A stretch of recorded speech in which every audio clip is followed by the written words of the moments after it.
gonna make your voices heard. Okay.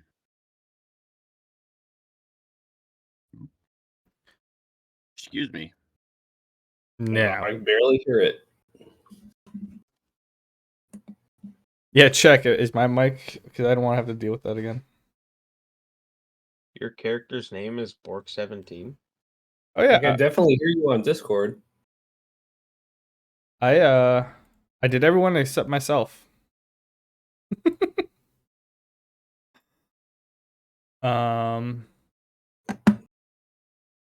I did all of you except I didn't change my own name.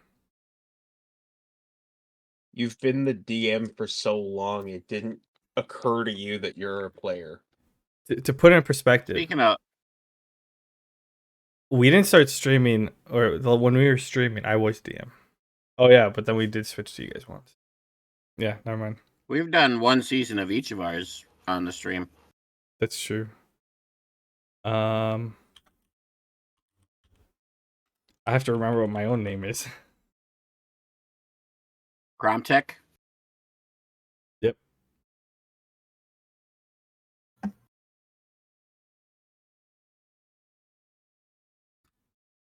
Like I said, I had to remember what my own name. And then might as well do Barntome.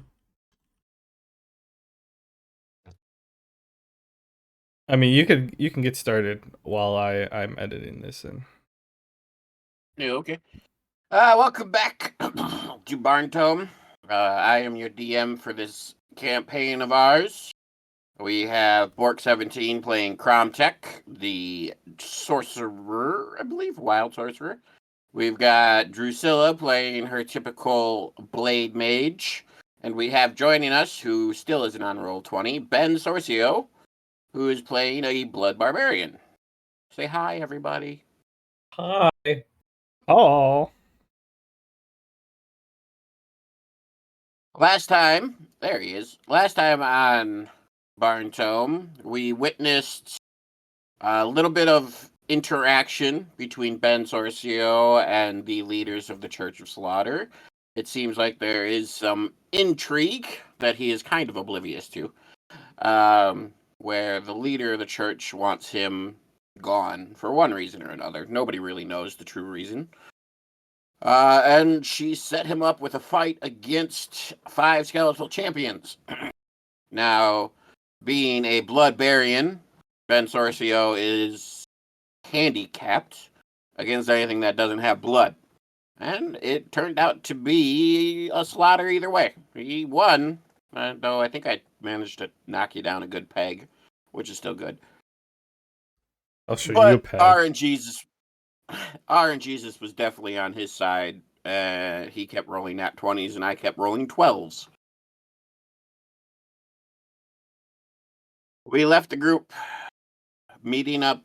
Drusilla and Cromtech are actually at the bar, and Ben Sorcio is on his way down to the bar in the slums at the base of the Dragon Spine.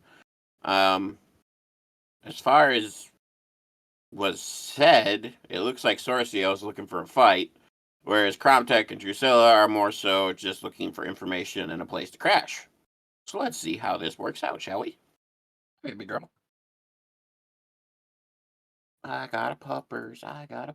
Cutie, cutie puppers. My puppers ran away. He's sad. Everyone else is gone. Oh. My puffer's sitting on me. You don't have a puppers. You have a cat. You did say puffer. I said pupper. I slurred my words because I'm a horrible drunk. My baby girl. Yeah. Yes, you are. You're my baby girl. My little buddy. We're going to start this off with Cromtech and Drusilla at the bar. As I explained last week, very grungy bar. All the guys are drunk. They look like they've been through the ringer. They're all bruised up. All of the serving staff is women. There's bartender, a couple waitresses. Of course, you would assume with the staff being women and men being drunk that there would be, multiple situations of sexual harassment, but strangely enough, it looks like the women are completely in control. The men are fighting amongst themselves, stupid squabbles, yelling, bickering, but never an ass slapped or a whistle made. We know what you like to do while you're at a bar. I do like to look at asses. They are quite nice to stare at. I assume that we're gonna be at like a a table or a booth on the side. Yeah, like a table.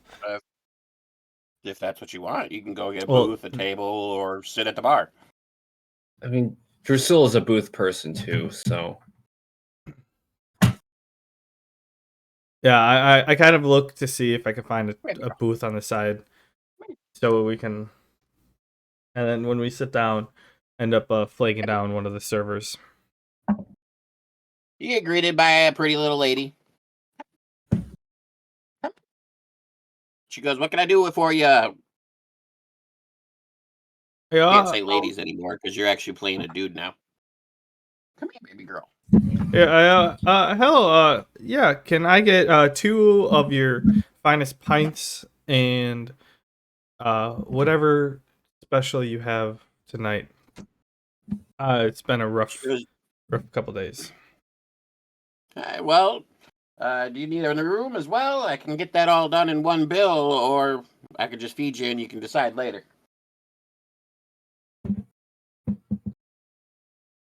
I mean, I'll I'm decide fine. about a room when I'm done with my meal. I don't know Okay. quite yet. Well, 2 pints of our finest ale is going to be a silver piece each, and the meal costs you 10 copper each. Waitress, just water for me, please. I kind of like look and I'm like, both those pints are for me Oh, and the meal. I don't know what she's having. I I thought was you were planning sitting ordering. by myself. Thought you were ordering for. Okay, I see how it is, Cromtech. Okay, on my tab, if you charge for water, that's all I'll have, and then whatever the house special is for food. We don't charge for water, but it's not the cleanest stuff in the world, so, you're going to have to deal with that. But 5 coppers for the food. Or was it 10 coppers for the food? Was it 10 or 5? You said 5. 10. I'll go. 10 I coppers for the believe it food. was 5. No, we're going with 10. You let me think too long. She takes your coppers and takes your silver from you, Cromtech, and heads out. She comes back quickly thereafter with the 2 pints, sets them down in front of Cromtech, and sets down a glass of water in front of Drusilla. It's not uber filthy water, but you can clearly tell there's some shit in it. And then heads off again while your food cooks. Can't be any dirtier than the booze, I think to myself. All right, now. How much money do I have? I gave you money. It's underneath your picture. You put them in the same. Do you not know? I just copied what Drusilla did. Well, there you go. Don't do that. Well, I don't have a money slot, so I did that. So I just subtracted ones. make a money slot. I don't wanna. A silver is 10 copper, right? Not 100. Yep, 10 to each. Yeah, I No, just it's took away. 100 each. What? Yeah, it's 100 to 1. Or is it 10 to 1? I don't know. I'll have to look at my old campaign and see what my rules were. It was either 10 to 1 or 100 to 1. Yeah, that'll be kind of important if we start spending anything that costs silver or gold. Yeah. Yeah, it would. So I followed general game logic, and I believe general game logic is 100 to 1. yeah, I would say like 5e is kind of odd in the fact that it goes 10 for everyone. I don't know, but that's neither here nor there. Yeah, when the server brings it down, I kind of grab the first pint and I kind of like slam the first half of it. And then take a deep breath. I'm like, ah. Okay. You really want It's to make like, sure what's the that's buttoned up? occasion? Just when I have a few drinks, my memory comes back, and then that makes me want more drinks. But I can at least write in my journal better. You remember better when you're drunk? Doesn't everybody? No, Well, no, Drusilla, there's this thing called I forget what it's called, but when you get in the same state of mind when you experience something, when you return to that state of mind, you end up remembering it a lot better. okay, I've heard of this phenomenon. I just haven't seen you drinking a lot before now. I mean, we've only known each other We've for only been traveling together for like the a 2 couple days. day. Yeah, I'm trying to talk your DM. Sorry. I respond. I'm like, I mean, we've only known each other for like 2 days, and half that was in a carriage. Fair enough. If you remember anything worth sharing, please do. Otherwise, I won't pry. See, that's where the second one That's comes a- in. To forget what the first one remembered. That's a good one. Hey, that's a lot of depth right there. I don't know if I'm ready for that. I just met you. Says the person who's following him wrong like a dog. Hey. Also asking for me to share what I'm remembering. Yeah. Seems pretty strong. That's all I need right now.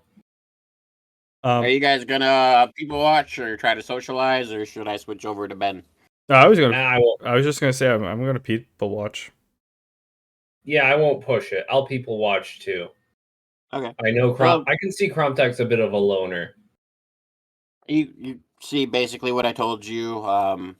If there's any one aspect of that you want to focus in on, let me know. Make a roll for it. Otherwise, it'll just be general bar scene for now. I want to see if anyone is on, like, if voices are escalating. Make a perception check. Like, yeah. So what I'm looking for is like any scenarios where people are talking and I can feel the energy and voices are escalating. Okay. RD 20 plus 4. Cool. There's an error with your formula. What'd you do that for?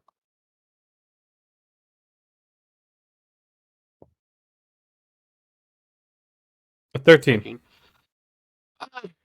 Honestly, no. It's already pretty loud, and all the guys are rowdy. I mean, even though it looks like they've all been beaten to hell, you can tell they're all looking for a fight. Um, it seems to be common around this entire city around the entire city that you've seen, where all the guys care about is fighting and matching strength and basically giant dick measuring contests. So nothing really unique stands out to you other than that. For my part, I just want to listen on discussions about monster teams that are participating in the arena. Okay. Roll perception. While he's doing that, I want to specify. I don't know if you want me to roll again.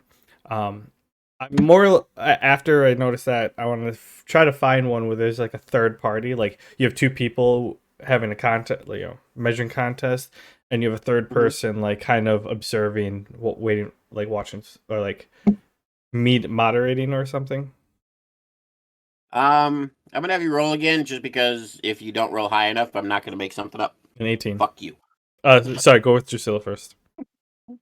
Well, Drusilla doesn't really notice much of anything. Everything's too loud. She can't really Oh, she rolled a force 4, anything by out. the She way. only rolled a 4. Yeah, she rolled a 4. So it's a little too jumbled for her. Plus, she's actually currently, I know Donnie Danger isn't playing it this way, but she's still kind of in a emotional state right now after everything that happened in the Capitol. She's in a So funk. Yeah. yeah, her brain's kind of fogged, and like she can't really parse anything out.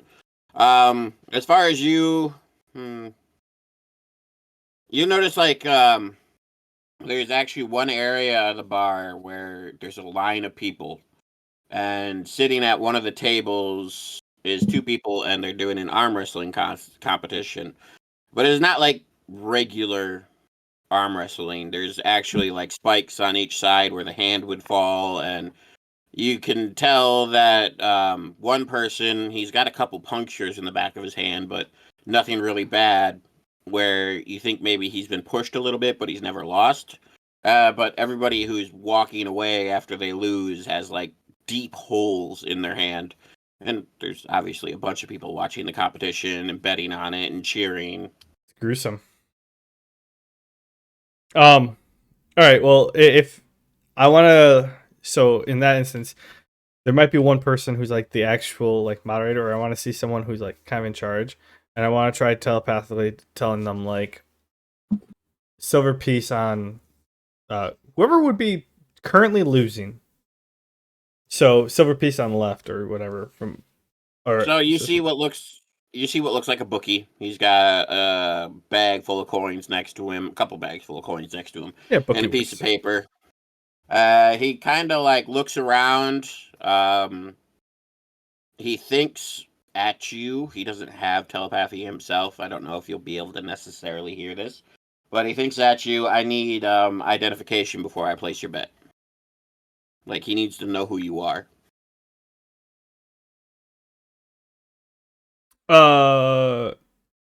We never. I don't think we ever specified. I think mine. Oh no, I can listen to thoughts. So yeah, if I'm able to connect to him in that way, then yeah, I will give him a description of like my character or like my relation to him, like booth, third from the left, Yeah. far wall type of thing. He makes eye contact with you. He gives you like a nod, and then you see him scribble on his piece of paper. Excellent. Okay. At this point, we're gonna switch over to Ben Sorcio. I'm gonna say you're, just to the bar, just outside the bar. You still got your following. You know the lurchers behind you, scraping behind you, kissing the ground where you walked. You're crazy shit, and then you still got those other people who are a mix of fearful but also like vengeful in the shadows. They want your blood, and you still have the people running away from you. But you're about a block away from the bar by now. I mean, it's not unusual. Everyone in this town is either kissing my ass or wants me dead. It sort of gets old. Uh, I make my way to the bar. Unless someone wants to kick my ass outside of it, in which case, I welcome it, but I doubt that's going to happen. You do well. Actually, I'll have you roll a perception check. Sure. This is also this is charisma, right? Yes, sir. Ooh. Yeah. Eat me. I say that even though I made my character with charisma the highest score. That's not bad. You rolled 17 for those of you listening, not watching. You notice that you do this on a regular basis, I'm assuming, and you never really hide yourself because it's not your style.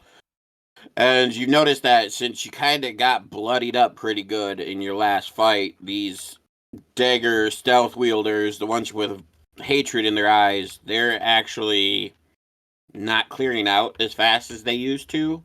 You can almost surmise just from your basic battle instinct so that they're looking for a moment to strike, thinking that you're weakened. They haven't made an approach yet, but you get that like sixth sense from your years of combat that somebody is looking to see if you ever get weakened enough for them to try to take you out. Oh, the way you're talking, I was getting Gorillas Inc. vibes there. Gorillas Inc. I love Gorillas Inc. Sorry, continue. So I don't know what you want to do with that info, but that's what you got. I mean, I look for the nearest one. Fucking try me. The one you look at like immediately bolts, but you can also feel that like the ones directly behind you now are almost not taking like a full step, but almost like inching a little closer to you now that your back is completely turned to them.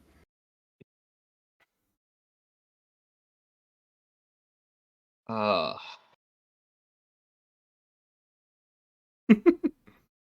yeah, I'm not concerned with them. I'm going into the bar. Okay. These chicken shits are a waste of my time. So you enter the bar. You're used to this scene. You've been in this city for a couple of years now. You know to respect the women. You know the laws of the land. You know every guy here is looking for a fight. But you also know not a single person in this bar will actually fight you open. So you kind of just stroll in. You're welcome to roleplay it however you want. Um, you do also newcomers are not uncommon in Slurg, but they're also not common in this particular bar, being that this is the slums bar. So you do notice not just Cromtech and Drusilla, but there's actually those two plus a table on the other side of the bar that has another group of humans that you don't recognize being locals to this particular bar. Um, you're welcome to, like I said, roleplay your entrance if you want. Please do. I mean, nothing flashy. I just walk in, ask for I walk up to the bar. I'm not gonna ask for shit. I walk up to the bar, grab a seat that's open. I'm sure one opens up as I approach, Mm-hmm. and yeah, I'll take a couple pints of whatever's good. I'm The not looking the for their best. bartender Whatever's the good. bar the bartender knows you well. Like I said, you've probably frequented this place a lot. You're not really a high class kind of person. So she as soon as you sit, she's immediately got a smile on her face for you, and she goes, "Oh, champion! You come to frequent my establishment again this night. I saw your fight. It looks like you took a few wounds, huh? That's unusual for you." Yeah, they're not usually open this long, but I have a feeling that'll take care of itself soon. She kind of glares at you when you say that, and she goes, "You're not planning on starting anything in my bar, are you now, champion? That would be very uncool of you." I mean, I could certainly finish something. Have there been any problems around here? Oh, nothing but the usual drunken doofuses. Oh, God, I cannot fucking think of words today. Drunken people starting their stupid crap. They've got that stupid spike arm wrestling going on again, bleeding all over my floor. That'll be a pain to clean up in the morning, but heh, gotta get used to cleaning up blood when you live in Slurg. See, you're even messed Ain't up your that own the name. truth? That's because you wrote Sloan and now it's stuck in my head. I wrote slog. Thank you very much. Oh, you did. Well, I got Sloan stuck in my head for some reason. That's on you. Yeah. Sorry, I derailed it. My bad. But yeah, so she looks at you after mentioning the arm wrestling and then cleaning up blood and Slurg. Well, I mean, no stranger to that. She kind of like winks at you and goes, and smiles and goes, "You never clean up the blood. You're always coated in the shit." And then she kind of walks away and comes back with a pint and lays it out on the table for you. As always, for the champion, it is free of charge. You bring a lot of business to my bar after you leave. And when she says that, you actually notice like a good third of the bar is cleared out the moment you sat down and started talking. They started slinking away as quietly as they could. Hard to blame them.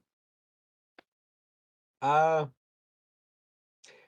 well, I slam the drink and look over at the arm wrestling table. Is anyone still there? That is the main guy who continually seems to be winning is there, and there's still a couple diehards who are just plastered, waiting in line to take him on. I'll mosey on over there and We'll wait in line. Well, the moment you get in line, you kind of stand there for like a few seconds, and then somebody looks over their shoulder and sees you, and they run away. And then somebody looks over their shoulder because somebody ran away, and they see you, and they run away.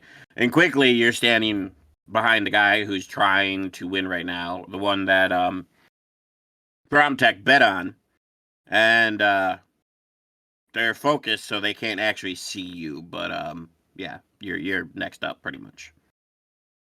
Well, I'm not looking to make a scene. I'll wait my turn. Hey, Tech, did you have any sort of way you planned on tampering with this said match that you bet on, or are you just betting to bet? No, I was just trying to use my ability. I don't Okay. have anything to tamper with it. Oh, I Okay. could. But Hey, you come up with some sneaky shit sometimes. I didn't. I wasn't Um, planning on anything this time. No. Okay. For my part, I'm just trying to look cool, even though my foot and knee is shivering. That I know as the champion just walked into the bar that we Oh lost. yeah, that's a bad DM moment for me. I should have let you guys react to that. I apologize. So I'm just trying not to react to this at all. I'm just trying to play it cool. You All right. know, my knee is shaking. Mm-hmm. All right. I wasn't So gonna react, so you're fine. the bookie doesn't react at all. He just seems to smile at Cromtech and write a few new numbers, or not Cromtech. Smile at Ben Sorcio. He writes a few numbers in his little betting book. I'm guessing odds, and just kind of sits there and waits. The guy you're behind does put up a decent fight. He's a bulky guy, but he ends up losing. You hear him scream as his hand is impaled on the spikes, and he gets up and kind of like he kind of gets up and holds his hand after he pries it off the spikes and starts kind of walking towards the bar to get another drink. But then he sees you standing behind him, and he goes, "Oh shit, I gotta watch this." And he takes a tablecloth off the bar, wraps his hand, and sits down at the table next to you, probably assuming that he wants to watch you whoop the other guy's ass.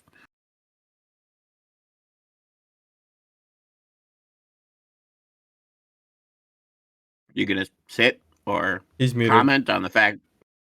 Huh? I was muted. Oh, The guy with the hole in his hand that he wasn't born with. I tell him you should get some high proof rum on there that should keep it from getting infected. And that's a you that's know, a that's a good idea. Good idea, man. I'll better definitely luck do that, next time, champion. champ. I pat him on the shoulder and sort of roll my eyes as he goes back to the bar. I sit down and All right. square up with the guy. Okay, so the guy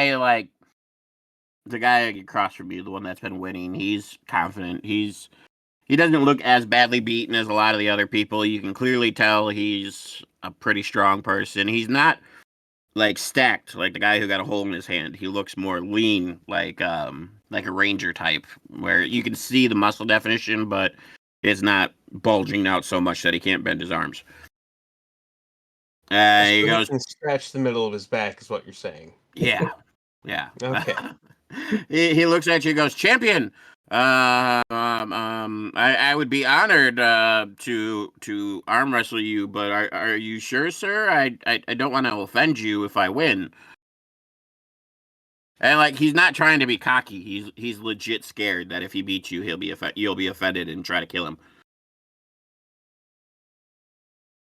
That wouldn't be very sportsmanlike of me.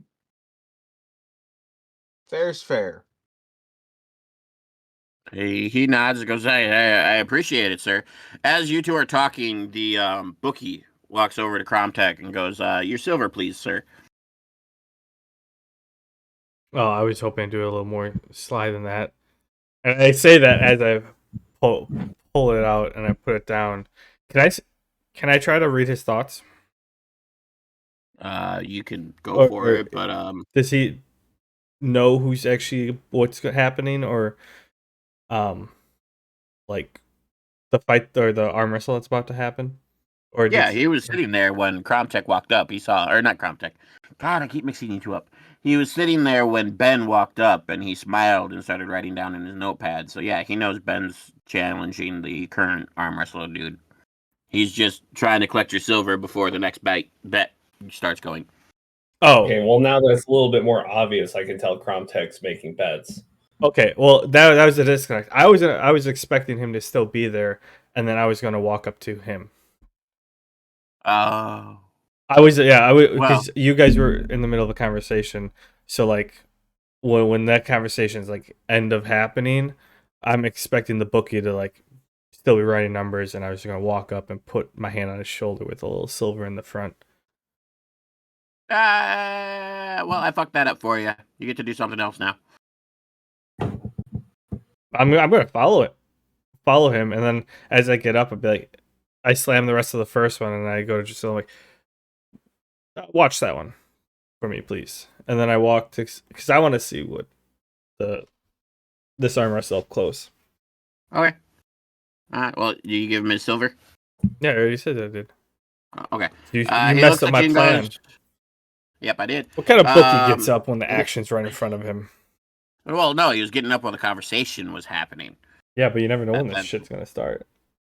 It's a competition, not a brawl. Anyway, he goes, "Well, are you interested in putting in a bet? I got odds 2-1 that Ben's gonna be taking this one. I can't give, even though the current guy, I didn't give him a name, just random arm wrestle dude. Random arm wrestle dude is doing well tonight. I don't think he's got the muscle on him. Plus, he's been fatigued. So you bet on the champion, you can win half your bet back. If you bet on him and he wins, you can win double your bet." I look at it, the bookie, and I'm like, what kind of odds are that? I should be winning at least 4 times my money back. No, the arm wrestling dude is actually pretty skilled. He's not the strongest fighter, but he does know how to arm wrestle with the best of them. I give the champion 2-1 odds. He's got pure strength, but he's better at fighting than finesse. I kind of look at the guy like, never mind. No, put 2 silver on the guy on the right there, and I'm pointed at not the champion. I Yeah, say the this arm wrestle dude. as we're walking up. I'm like, yeah, just put 2 silver on that guy. Why not? Okay, 2 silver on the arm wrestle dude. It is. He takes your coin, pockets it, and goes, "Well, stick around and watch. We'll see how this goes." Okay, you sit at going back to Ben. Unless Drusilla, do you want to do anything? I know I keep kind of skipping you out. It's fine. I'm literally just observing. This is kind of wild. Okay. So, forgot what I was gonna say. The arm wrestling guy looks at Ben and he goes, "You know the rules, right, champion?" Why don't you refresh my memory? And I was okay. I understand. And it's not first blood. You got to get full puncture. Even if my hands touch the spikes, I don't lose unless you put the spike through my hand. Same for me. I have to put your hand through the spikes through your hand. I can't just stab you with them lightly. Full on push through. So if you don't have enough power to make the slam and penetrate the spike, then I have a chance to push back and hopefully get the slam down on your hand. Quick meta question. Uh-huh. How long are these spikes? Probably a good 3 inches, enough to pierce your hand without piercing into the other guys. And I do mean like pierce your hand. Well, I mean, 3 inches will do a little bit, right? Hmm? Like, I have to be at least careful. If I slam it down, it'll hit me, right? No, I'd assume it's that made. they're just long enough that like you feel it through the person's hand, and that's when you know when to stop. That's a good way to put it. Okay. Okay, so we are going to do one initial strength check to see how things start off. Go ahead and roll. I've got a 14. He's cheating. He's not using roll 20. I'm using the dice tower you made for me. I figured you would be happy. That's a 17, but my plan was somewhat different. What's that? I was gonna pull his hand over. I mean, I was gonna ideally try and pierce his hand just a little bit through mine, but I was going to full on pierce my hand on that table. Oh, well, that won't work. So, do you still want to try doing that? Yeah, Wait, I said, if did you roll higher, or Ben? Yeah, he did. He rolled 17. I rolled 14. I want to grab his hand as tightly as I can and slam my hand onto that spike. Okay, so, Never mind. I'll let the DM do. okay, hold on. Yeah, Yeah, I he saw rolled a that nat 1 coming. for that.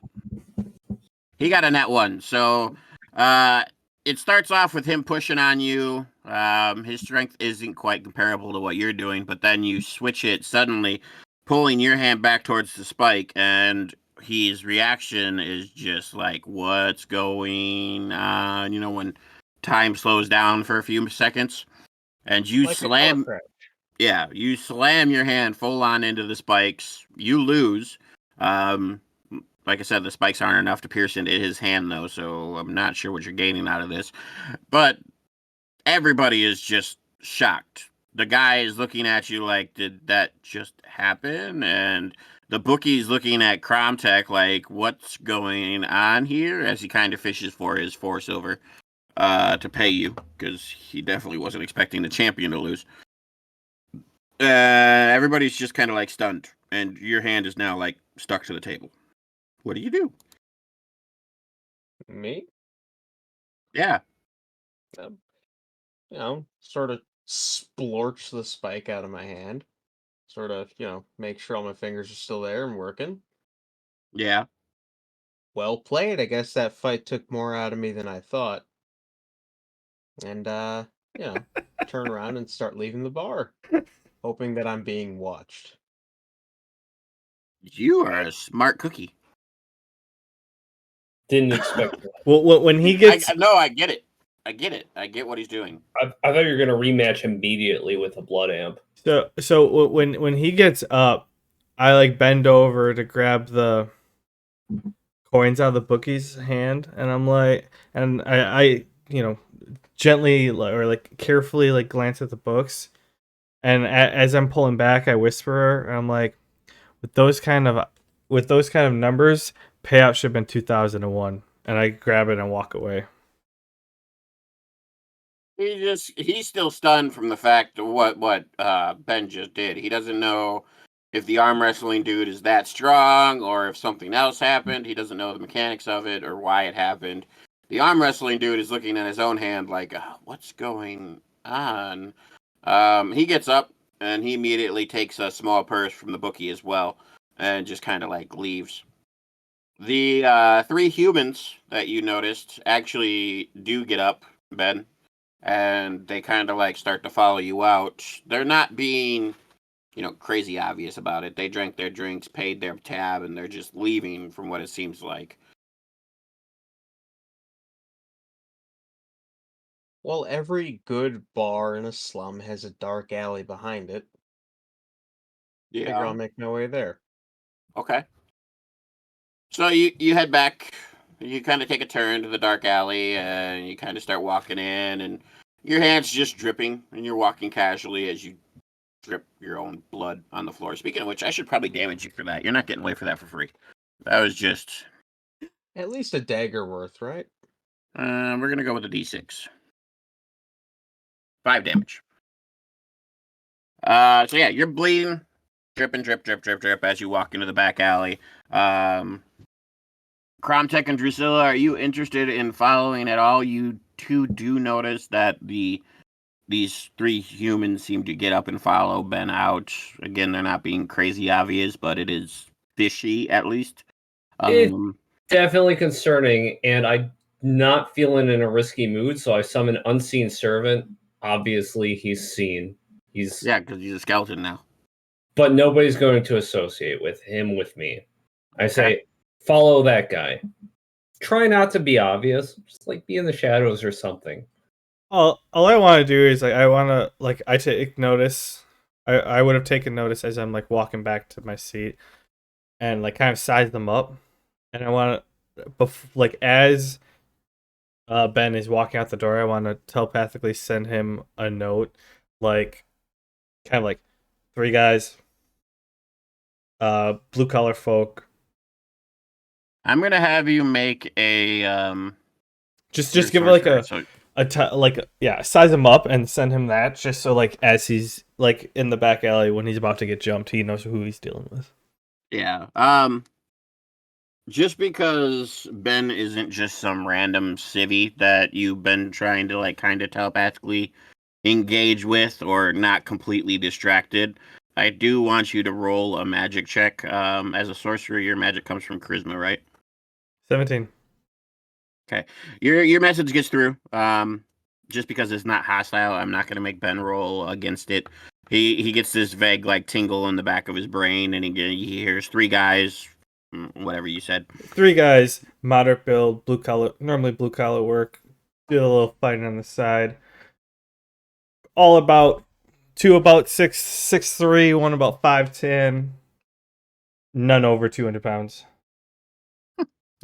You put more image into my random thugs than I did.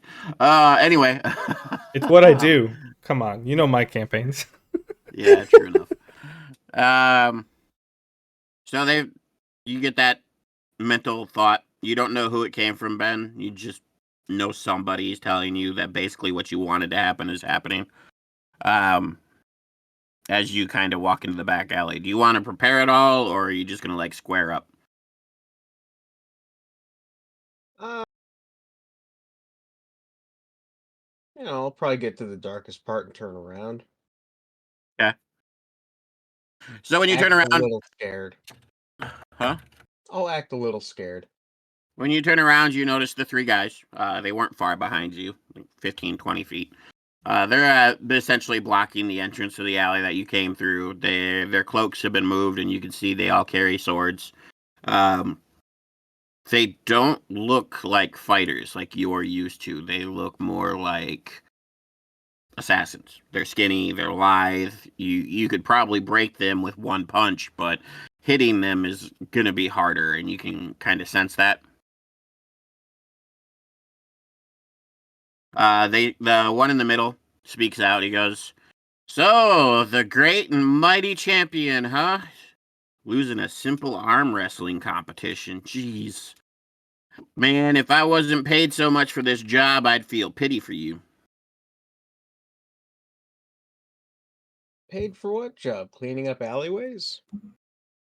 In a sense, cleaning up alleyways and arenas and cities of people who walk around covered in blood all day long. I mean, come on, man, isn't that shit gross? Gross. I mean, most of it's mine. What are you trying to say?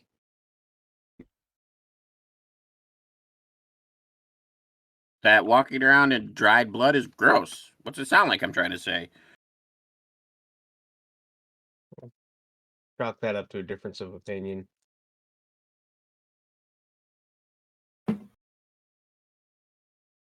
So you guys came to take my lunch money, huh? More like your life. Tomato, tomato. I raise my fists. I'm gonna stop whispering you because when I Yeah, whisper you, I interrupt you more than if I would have just asked you out loud. yeah, because I have to focus to type.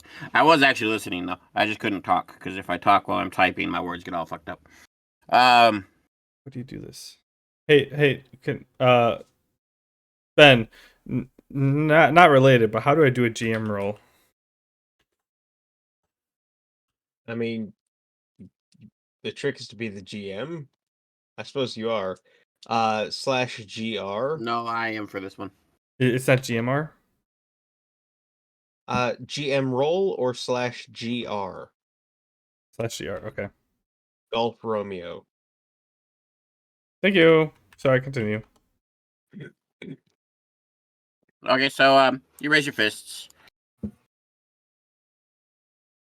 That's a question mark. And you see the three of them draw their blades. Roll initiative.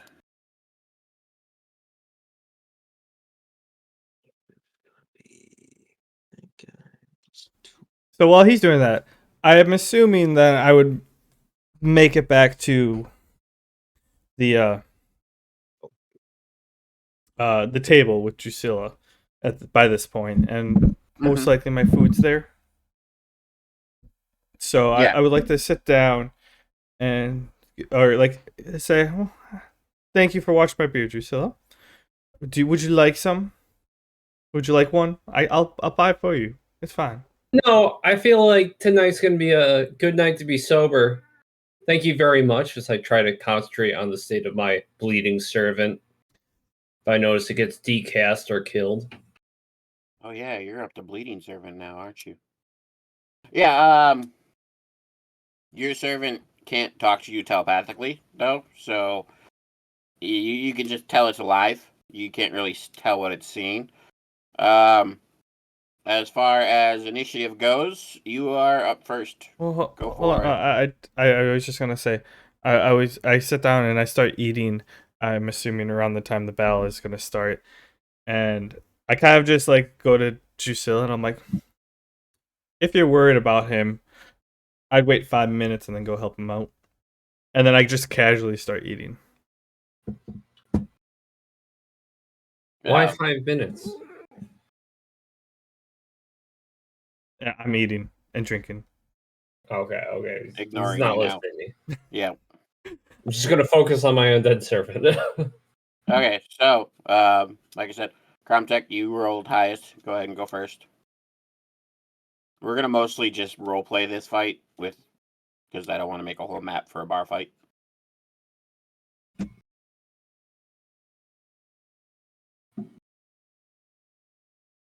Wait. Are you muted again?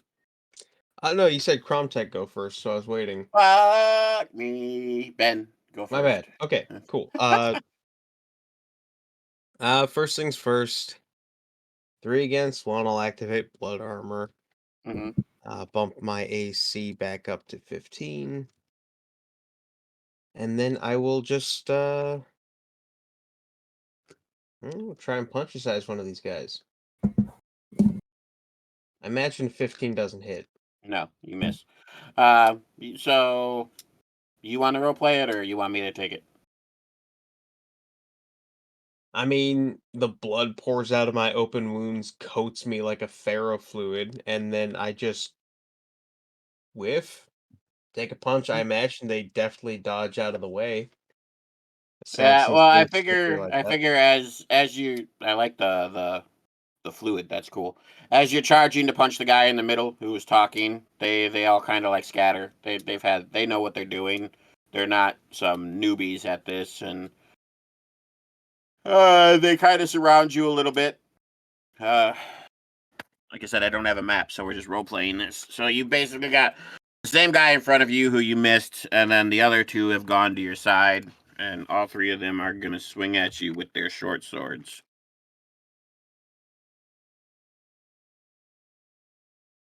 That hits. I haven't rolled anything yet.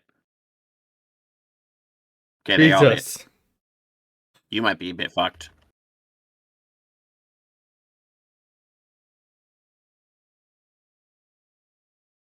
Okay, so 6, 12, 15, plus 4 is 19, plus another 3 is 22. You take 22 damage. And then it's your turn. Yep, but they take damage as well. Oh, yeah, your blood armor. That's right. Blood armor is a D... what? 6. D6. I'm Oh, intrigued. nice. 5, 6, and 5. So, okay. So they all reach out with their blades. Again, these are trained professionals. As soon as you charge the first one and you miss your swing, you get a cut to each side. As the assassin is moving to your side, he draws his blade along your rib cage, and the one in front of you slashes the arm you punched at him with. It just kind of like slashes down your tendon. But each one of these slashes that they make, a spurt of blood like spikes into their hand where they're holding their blade, and or into their like leg as they're moving into position, doing a fair amount of damage to them as well. Your turn. A fair amount of damage. How much? I am not giving that much detail. Just a fair Okay. amount of damage.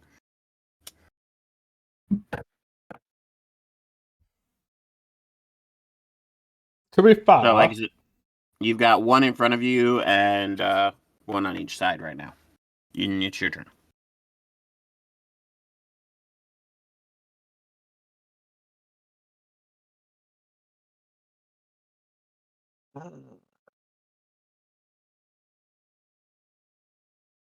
I think for my first action,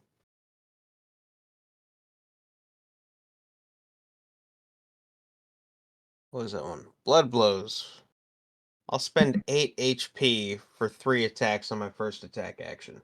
Okay.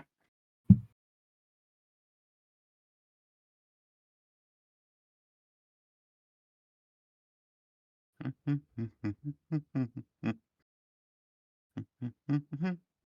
17 hits. 17 hits again. 13 does not. Okay, so that's a total of 8 plus 6.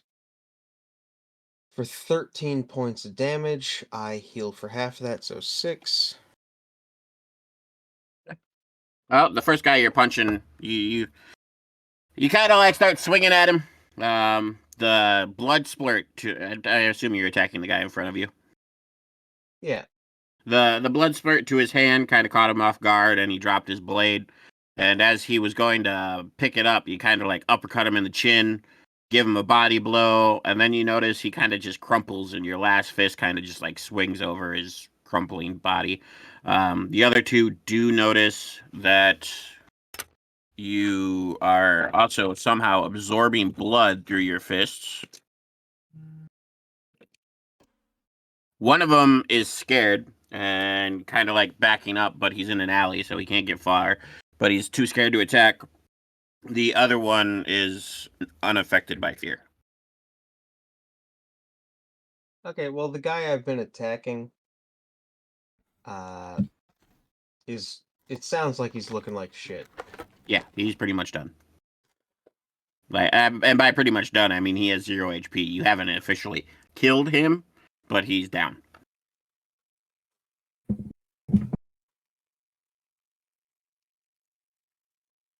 Now in a gambling mood, I take my second attack action and look at the guy who looks scared. Okay. And blood pull. Okay, roll with advantage. Oh, that's just a straight up how much I'm willing to bet against him. Yeah, but you have to roll against him, if I remember Oh, correctly. fair. Yeah. I'll roll so I'll be gambling for 40 HP. Yeah, roll strength check. And that'll be a net Oh, 20. well, fuck you. I got a 9. So Jesus yeah, Christ. you win. How much health So did he have? you're like 13. This Okay, guy well, is terrified. Like he's scared because he saw you absorbing the blood from his buddy, and you turn to him covered in your own blood and now some of his buddy's blood, and he notices this pull on the wound to his leg that he got from your blood armor. He musters a very, very small amount of willpower to try to stop it, but you just rip the blood out of his body and coat yourself in it. And he had 13 HP. So you gain 13 back. You don't lose the 40 that you wagered. then I suppose I'm out of attack action, but as a free action, can I do that matrix just like to the last guy? I'm not watching the Oh, the hand thing. Just Oh like come yeah. on. Yeah. Yeah. come at You're me, more than bro. welcome to. Yep. Yeah, so he's managed to avoid the fear, but he's not happy that he's in this fight. He's actually gonna try to disengage. At this moment, But he rolled a 2. I want to like take a half a second, be in between my bites, look up at Drusilla, be like, never mind, he's fine, and then go back to eating. He rolled a 2, so he can't disengage. So then he doesn't have any more movement action. So he's gonna take a swing at you, but because he tried to engage, I'm gonna give him disadvantage. Just because it makes sense. So an 8 obviously would miss. So he's terrified. You see him kind of try to sidestep, but you step in front of him. And when you step in front of him, he takes a swing at you, but he's so shaky that what looks like it's an on-track swing to hit you in like the shoulder like shifts and ends up like scraping off the wall instead. Man, it's your turn.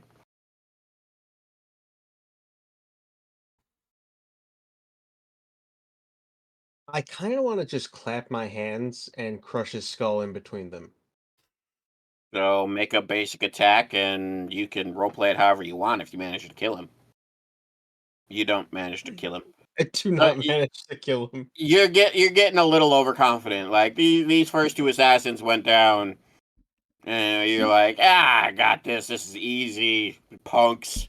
And you go to like clap his head, but you end up overextending your arms. You are in an alley, and you like knuckle the walls, which gives him enough of time to dodge out of the way real easy. Like, and I'm gonna give him an attack of opportunity. Ladies and gentlemen, Canerva plug into the unthinkable.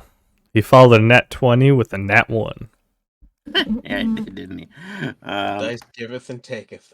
A 22 hits. Tile on them every now and then. You take 7 damage. So when he's ducking to avoid your clap, he comes in with just a skewer, and he skewers his sword right into your guts. Well, I mean, taking a little bit of the sting out of that is I still have that blood armor active. Yep, he takes D6 Okay. from your blood armor. So he plunges his sword into your abs. He doesn't get too deep. He just does a decent amount of damage. And the blood like spikes out and shoots him in the face. So he gets just this blast of high pressured blood in his face. He's woozy and wobbling at this point, but it is his turn.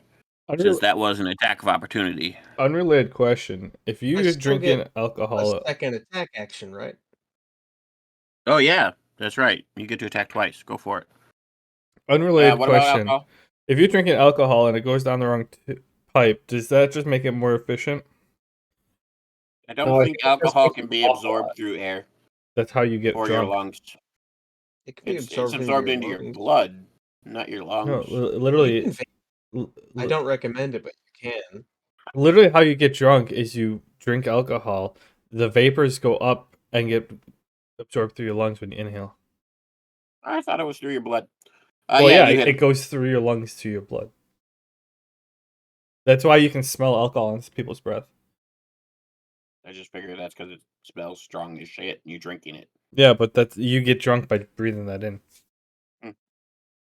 Yeah, you hit him. Go ahead, roll damage. Alrighty.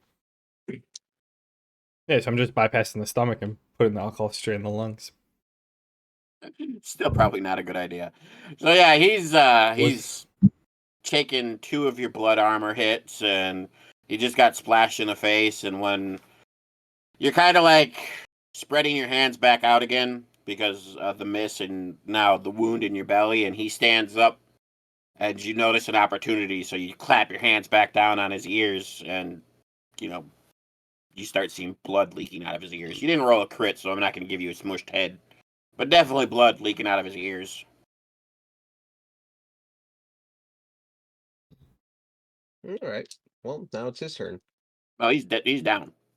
All 3 are Okay. down. You have the right to leave them be or kill them at your choice currently. It sounded like the one And- died by him absorbing, like just sucking his blood out through his leg. Technically, he wouldn't be actually dead yet, according to revival abilities. He's unconscious. And you can, live after a good chunk of your blood's been taken out. You just pass He's the fuck out. only mostly dead. Yeah, he only took the blood that was After a between full his. He After only being exsanguinated. he only took like all the blood out of the one vein. He didn't account for all the other veins yet. That's a good way to look at it. Dude's left half is mummified. So, like I said, your choice. You can choose to kill them if you wish, or leave them be and hope some passerby will take them somewhere where they won't die. I'm just gonna leave him be. I'm not gonna kill these poor bastards. You know, it's kind of funny. Your plan was to get more health back, and I think you actually lost more than you gained in this fight. A lot. I lost a lot. Yeah, that wasn't smart. That could have gone better. I mean, you also gambled 40 and you only got 13 back. The house should have I stepped didn't in there. lose the 40. Well, it's the rule is he can only absorb what health they have. He can gamble up to how much ever he wants, but he only gets what they have or up Yeah. to the gambled point, depending on if they have that much. The gambling is if I lose that Lose. strength roll, all of a sudden I lose that many HP. Yep. Yeah, So if but I had lost, I would have healed that guy for more health than he had. even in Vegas, when someone goes all in, you can't raise him higher than he's all in. Like you can only call what he has. Well, hypothetically, if it's like a 5 HP, like, I don't know, goblin imp, would it explode in like a blood explosion because it's just too much health? I mean, it could be fun to RP that. Okay. I mean, yeah. Or Sure. they just get superpowers. Just get sidetracked. Or they get blood amped to the point where they turn into hulking hobgoblins out of fucking nowhere. Now we're talking. Alright, so that's the fight. Do you want to go back in the bar or do you want to go back to your room? Yeah, I'll go back in the bar. I'll grab another pint. The bartender looks at you because you're covered in even more blood now. Come on, Ben.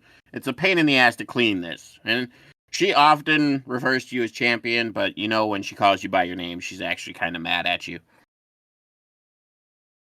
Yeah, well, in my defense, they started it.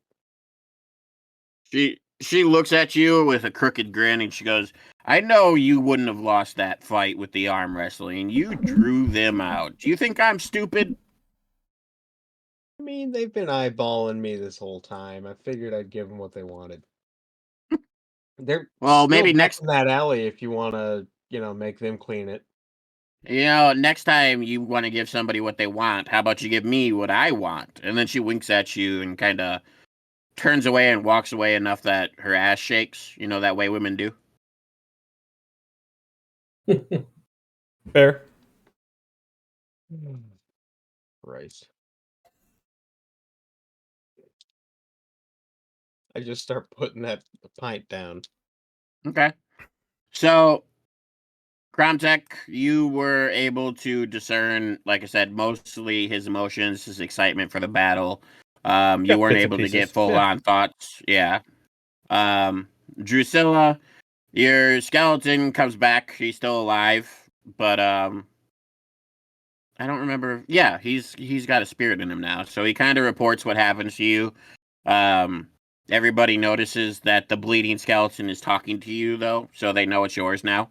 But it does report what happened and the blood drawing and the ultimate massacre of the 3 assassins.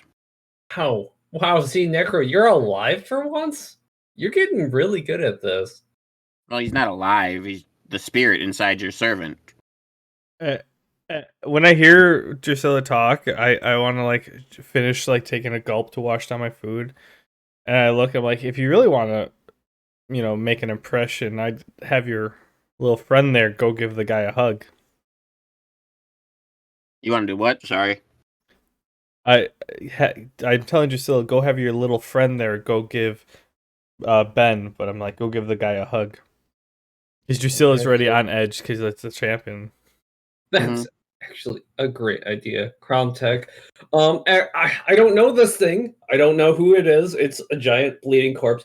I lean up and I whisper into his ear, give that guy a hug. Just hug him. Just do it, see, Necro. Okay, so the skeletal minion covered in bloody muscle walks up to you, Ben, wraps its arms around your back, and hugs you. And it's just leaking more blood on you.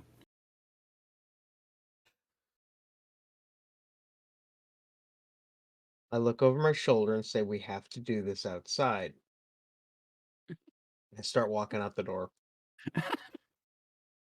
The Z-Necro or your servant kind of looks at you like, what do I do? Just come back here. Just come back here.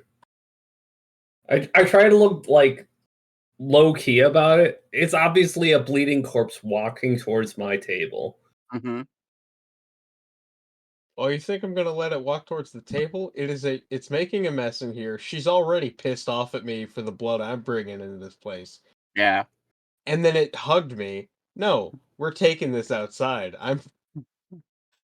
Roll a strength check. I'm getting my health back one way or another.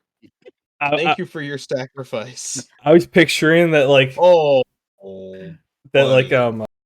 It's Badum just really flipped it over and was wearing it like a cape at that point and just started walking outside.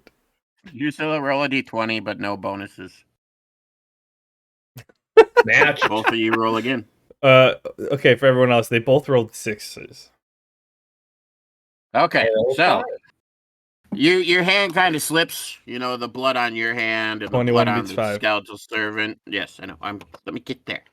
It kind of slips, and The viewers want to know. but you're like ah shit. The bartender's really gonna fucking kill me. So you take him in a bear hug, pick him up, turn around, and walk towards the door. I'm gonna let you roleplay however you want to use your abilities to drain this poor servant of his blood essence. You can punch him or just absorb it, whatever you want to do. Oh, this thing wants to hug. I'm gonna hug it until he's wrung out. I'm just gonna bear hug him until I feel his ribs crack, until every last drop of fluid is drained out of this monstrosity. Because I've had it with skeletons, and skeletons with junk attached are only slightly better. All This right, is I'm not the just day gonna for undead to approach me. roll a d12 because I've never really given his servant a health bar, so you'll get how much ever health out of this. You get a 9. Oh, that's You weak. get 9 health back. Well, the servant's not strong yet. It's basically just bloody muscle, and it kind of dies on its own as it sits right now until Yeah. he gets his next piece. I was gonna laugh if his servant reverts back to just a skeleton form and loses the muscle. He absorbs so much blood out of the thing that it just reverts back to this. Yeah. That would suck. That would ruin my whole story for Drusilla. I'd be super pissed. Uh, anyway, so you do that. You kind of hug, and as you're absorbing the blood off this walking corpse, you realize that it's just a spell, and it dissipates.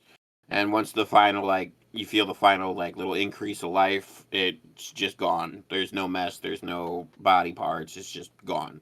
Though the blood it was leaking all over the place is still all over the place. Of course. What was the barkeep's name? I didn't give her one. I have a name for the barkeep in the marketplace, not for the slums. Okay.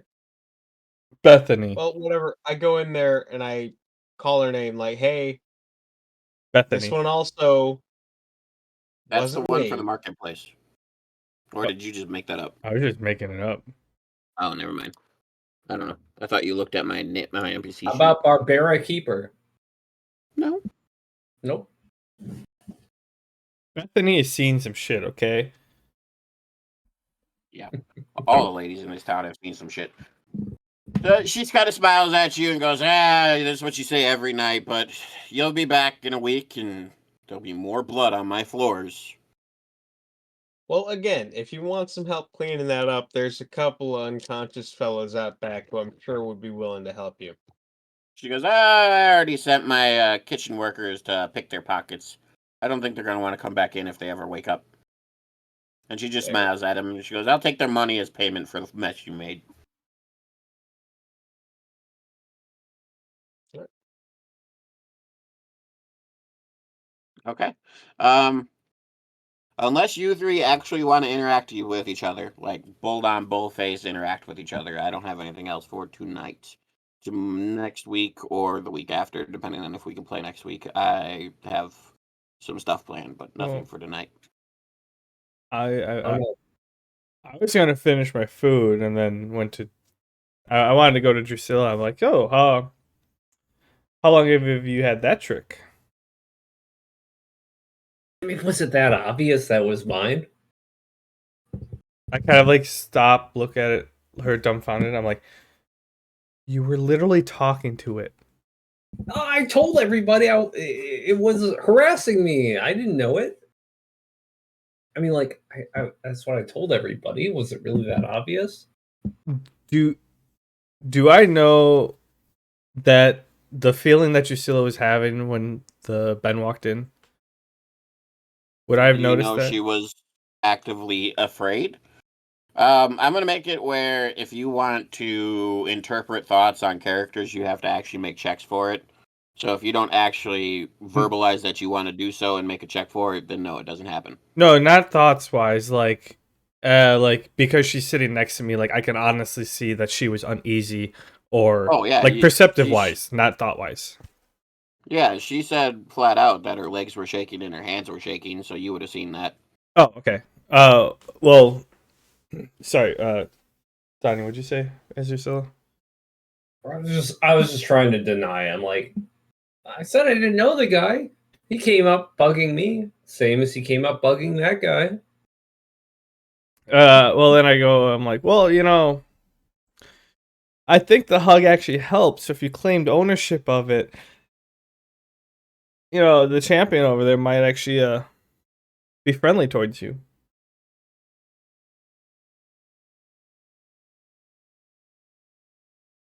Okay.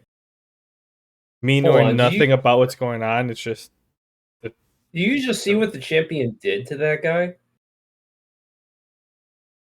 Meta-wise was could never split. You did that outside the doors, right? Yeah, Yeah, so but only just. we didn't see like the servant get wrung out like a wet towel. I mean, you probably saw a silhouette and heard some crunching and whatnot, but you Okay. didn't see it clearly. So all Drusilla technically would know is that here you carry the servant outside, and then all of a sudden it pop back in not Okay. summon form, right? Or no? Well, no, the servant would just be disappeared for Drusilla. It'd just be gone. But does Drusilla She would know this. Does she She would know know? the spell is gone. Oh, She yeah. wouldn't know what happened to it. She just know the spell is gone. Yeah, that's what I'm saying. Like she would know that the spell is dispelled. Mhm. Versus like still being active. Yep. Okay. So in that case I respond. I'm like, no, I don't know what happened outside. They were hugging last I knew. As you two were talking, you noticed that this shadow had kind of like overwhelmed your table, and you hear like a not a slam, but a knock on the table as a mug is set down and a chair pulled out, and Hang on. Ben decided to sit by you.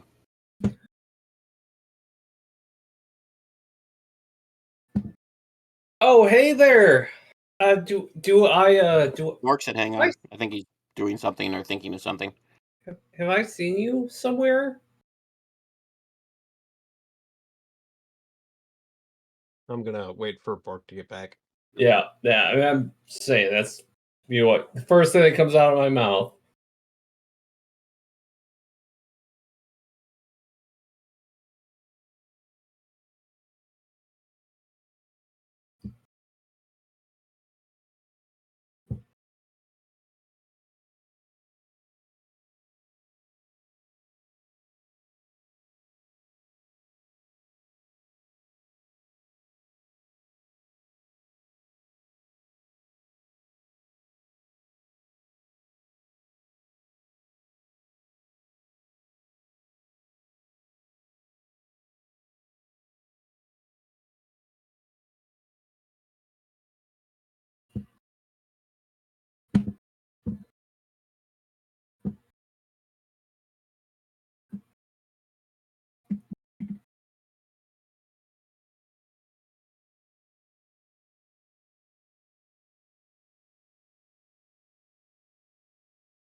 So dog was losing his head. There was someone who was outside our house who decided to park and load or unload their vehicle within the site. Gotcha.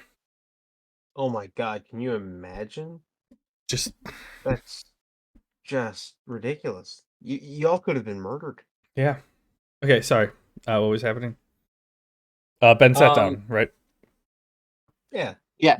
So as you guys are talking, Ben kind of walks up and he puts his mug on the table, pulls out his chair, and sits down. Oh, hey, who are you? This is a reserved table. Do I know you? Have I seen you somewhere?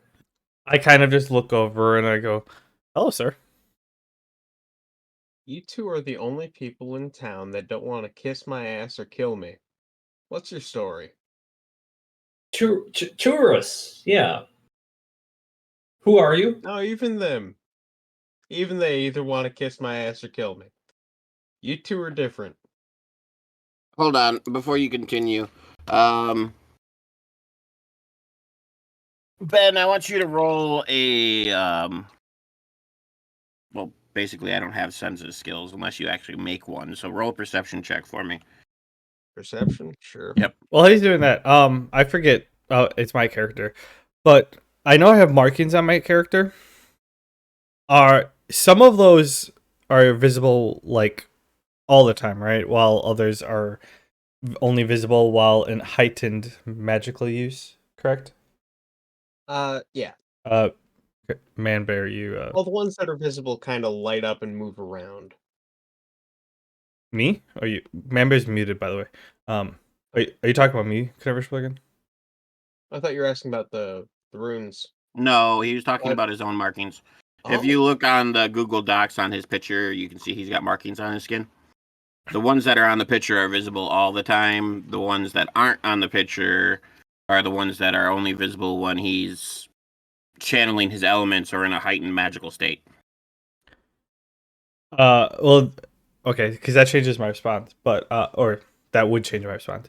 My response to his question is kind of like I'm wearing something that so you can't really see much because I'm traveling, and I kind of like bend over so you like or like stretch my collar or like pull up my sleeve, whichever one, enough that you can see like just the black like tattoo looking thing, and be like, yeah, we all have our secrets.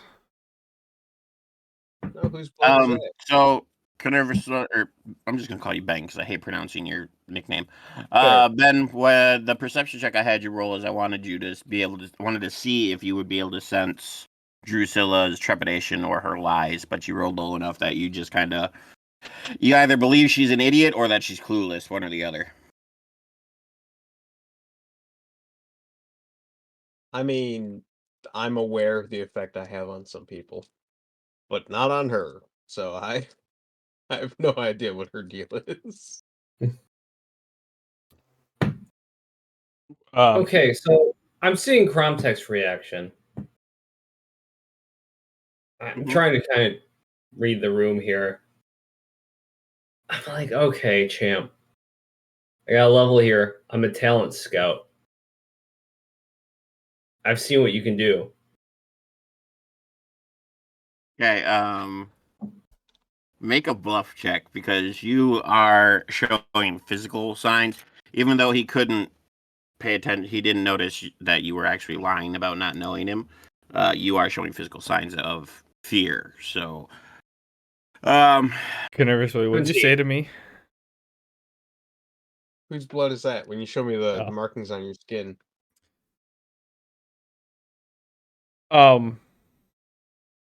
I have to insert name here. The spirit within me. DM. okay. I don't know the name of the spirit. I don't know either. It's your world. It's your spirit. Well, insert name here. Uh, Chance you don't know it. I don't know. Yeah, he wouldn't. Yeah. His history wouldn't have any recollection on the spirits and the elements. I just came up with my backstory. You were supposed to come up with the spirit name. We're coming up with the other ones. I only named them by element. I didn't give them actual names. Well, anyways, I say a name that sounds foreign to you and you have no idea, but like I could probably say like a regular civilian's name and that would be the same. Sorry. Ooh, okay. So Drusilla rolled a 17 on her bluff. Carnarvous Boy can make another perception to see if you can read through her bluff. Oh, I would be delighted. You do not. So, how am I gonna do this? So you notice that Drusilla is scared. Her body is shaking. She's trembling. So she clearly knows who you are. When she was telling you that she didn't know who you are. So when she switches over to this calm talent scout, it actually does confuse you enough that you're kind of believing it. And you're like, this happens all the time. People are always trying to get me to do shit for them. She's probably just another one. For Kromtek, who has been completely honest with you, you can form your own opinions, obviously, but I would lean towards he's just a guy who's got some shit going on in his life that apparently is more bigger than you, so that's why he's not scared of you.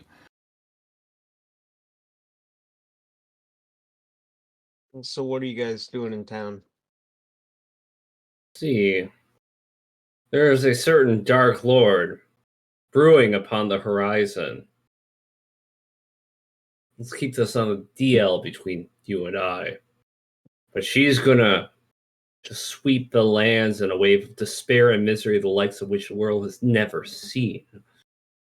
And she's looking for certain people of particular capabilities, and you have caught her attention. Now let's just say, hypothetically, you are approached to be a minion in her army. Escape all of this. This arena, this coliseum, this lifestyle entirely. What would you say to being a general of hers? Hi, Katie. Hi, Katie. I don't know why you're saying escape this place like I'm stuck here. I was just here training. Well, she has eyes and ears everywhere. She saw you're not safe here. You're not. How could you be happy here? The people here, your fans, your predators, what would you call them? People who have targeted you. Predators They're doesn't seem like the right word. they're indistinguishable either way. There's so many people in this city. How could you be happy here? I'm not. I'm just here to train. I was planning on leaving soon anyway. I figured people who aren't afraid of me or trying to kill me would be people who are at least capable. Or dumb on another level. I don't know, this guy at Point of Cromtech doesn't seem particularly dense. He seems like he knows what's up. At that point, I want to like interrupt and be like, I don't know what she's smoking. I'm just passing through. Trying to make the impression that like I don't know her. We just so happen to be around each other, type of thing. Not trying to say like we're forward to each other, but like we stumbled upon each other and then apparently we're still together right now. Okay. Great, champ. Sam Dents. I'm taking a gamble here. I'm gambling. I'm betting that you don't want to stay here. And you're not happy here.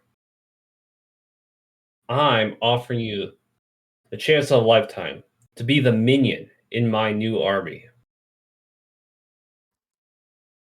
Yes. You're giving up. The person I've been You're giving talking up about. the. Are you Yeah, giving the up the person I've been pretense talking that about. you're a recruiter? Cat's out of the bag. Yeah, He's gotcha. still a recruiter of sorts. Yeah. I turned to Cromtech. Okay, so again, what's your deal? Uh, I'm searching for things. I'm new to this area, new to this work, or new to this land in a broader sense, and I have a mission, a path I'm headed for, and yeah, I'm just looking for stuff. It's all all in here, and I like kind of like hold up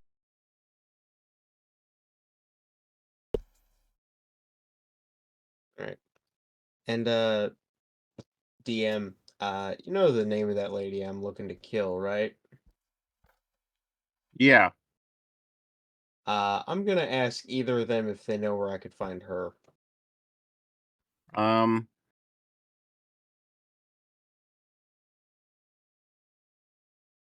Trying to think. Please tell me it's Diane, and please let me have Sarah back. It's not Diane. It's Okay.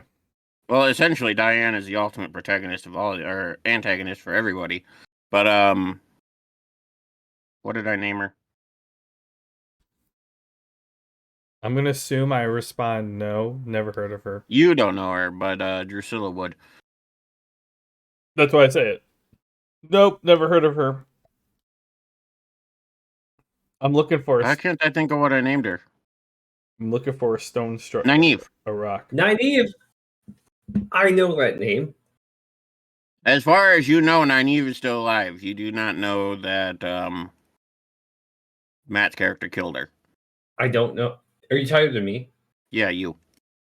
I don't know that he killed her, even though that's the last thing I saw. You didn't see it. He did it when you guys were walking away. You just saw him entrap her in stone. When you guys turned around and walked away, he actually cooked her. Yeah, Hey. yeah, he did that as like an afterthought. Like we were leaving the room, we were out the door, and he's like, "All right, goodbye." And then he caught up, like, "Oh, sorry for the delay. I had Yeah. something to finish." Okay. I really can't put up any pretense here. My eyes start twitching. I'm just like, what do you mean naive? That's got to be like 200 years ago, right? 70, but yeah. Who's counting? You're looking for naive.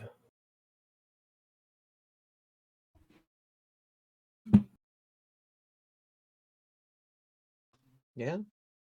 But so you do know. So I'm guessing Donnie doesn't actually remember. So Drusilla would tell you that they fought in the northern forest about 70 years ago, and that last time he saw her, she was encased in stone, and they had left her in those forests. They haven't gone back since. What I say? I can lead you right to her. I mean, if she's still alive, I'd take great pleasure in fixing that mistake. Okay, I'm a little lost there. Mistake. Of her being personally? alive. How personally do you know? Oh, her being alive. Okay. I thought you meant us encasing her. Somebody encasing her in stone. I mean, that's a good start. Very And well. I don't know. She seemed to be working for someone. Wouldn't mind putting an end to them too. Jeez, I don't normally do this for anybody. You do need to vow yourself a fealty of miniondom to myself. Oh, wow.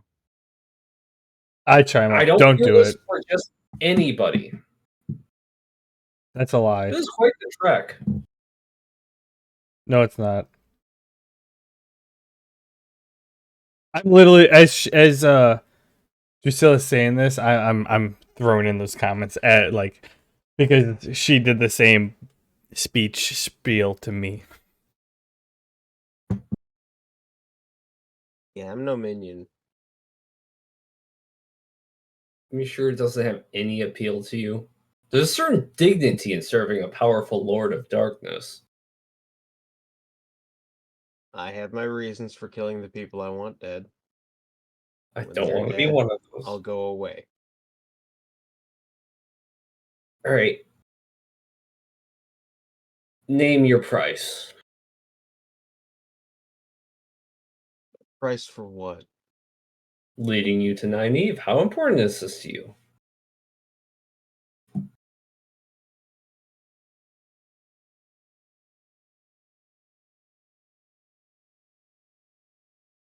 I mean, it's the only reason I'm still alive, so it's up there. Okay, sorry, Cromtech. I'm with him now. The price is that you kill and help me kill, and trap the souls of any monsters that get in our way on the way there. Meta-wise, you can't trap soul monsters yet. You haven't done the whole thingy. All right. I'll think about the details. You could have him hunt the rest of the Circle of Six for you and trap them in Onyx armor, which is one of your goals that you are currently working on. But you can't do the monster souls yet. A brilliant idea just occurred to me. I will lead you to Nynaeve. On the way there are certain mages, a degree of power that I respect, that I would appreciate some assistance in quelling. Not that I need it, but I would appreciate it. And what are these mages guilty of? Being evil? Vaguely? You would, being a homebody of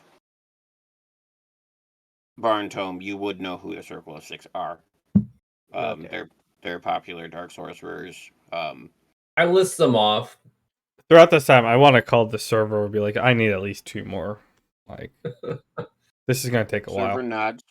Server nods and goes, that'd be 2 more silver pieces. At least 3 of which I've defeated. Have you really not heard of the Circle of Six, though? I am a little surprised by that.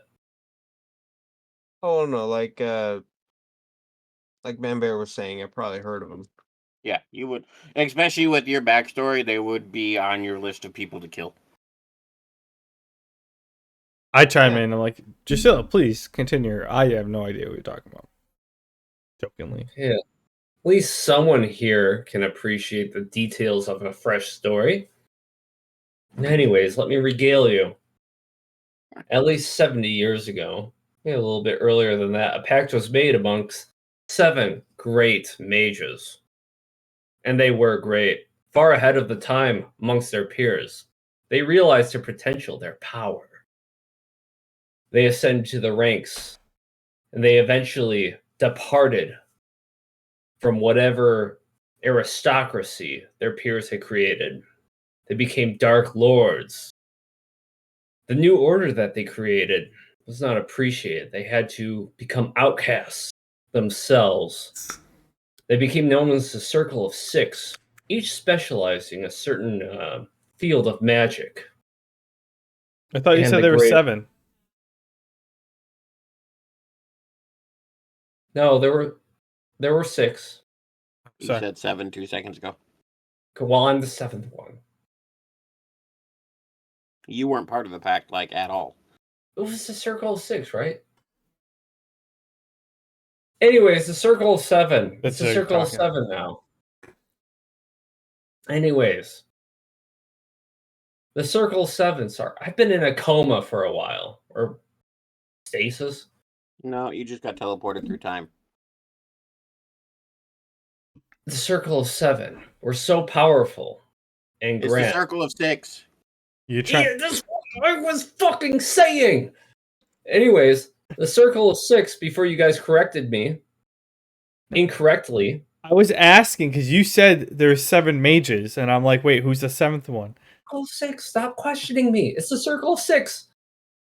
The Circle of Six were so grand and powerful they went down in history. But something happened. Some sort of climatic shift. That's not the right word. But it was a catastrophe. And heroes started to rise, started to vanquish them. One in particular. But not all of them have been defeated. In fact, I myself hold the essence of 3 of them. It's no small feat. Great champion. I'm sure you must appreciate what that endeavor must entail. Well, if we're Regardless. going after the other 3, it sounds like we're heading the same direction. Exactly what I was thinking. I'm like, so you're looking to kill 3 of them, and you're looking to absorb 3 of them? Yeah, but where'd you get that? Judging from your story here, and yeah, sorry, I didn't mean to lead you on. I knew full well about the Circle of Six. I read them in so many books. They go down in history. Um, yeah, I just like to hear people's opinion on them.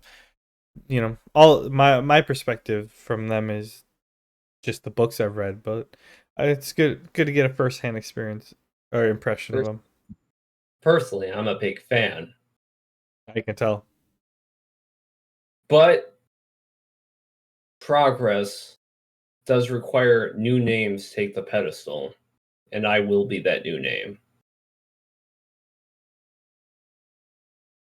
Not that I'm going to do anything that's going to put you on your hit list, champion.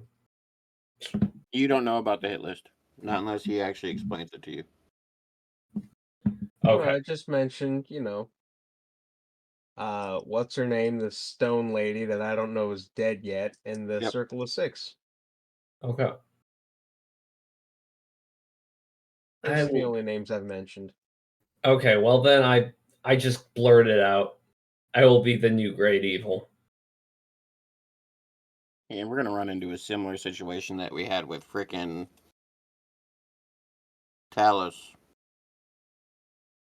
Or Talos, or whatever his name was. We might.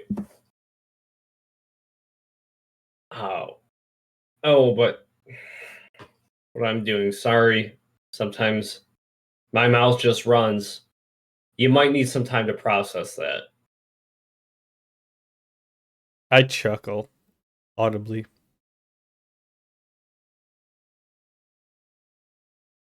You don't have to be my minion, though I would really appreciate it. You know, kids these days, the young people, they just don't want to be minions for anybody anymore. Oh my god. At this point, like No. I'm like knee slapping, laughing, and I'm like, dude has a hit. Dude wants to kill this ancient woman and like 3 of the people that you want to capture, and you're still asking for them to be the minion. Like I can't cope with this. I'm just laughing my ass.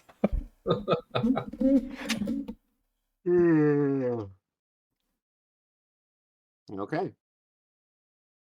Very sweet. So, what is it that brings you two together? I was just looking for somebody who could help me do what I'm asking you to do. I was just at this, patrolling through or strolling through this town. Saw this one all mopey like on a bench. I was waiting for a caravan. We started talking. She started talking to me. And next thing I know, she jumped on the caravan that I took, and we freaking left Golden or the hill, and we ended up here. I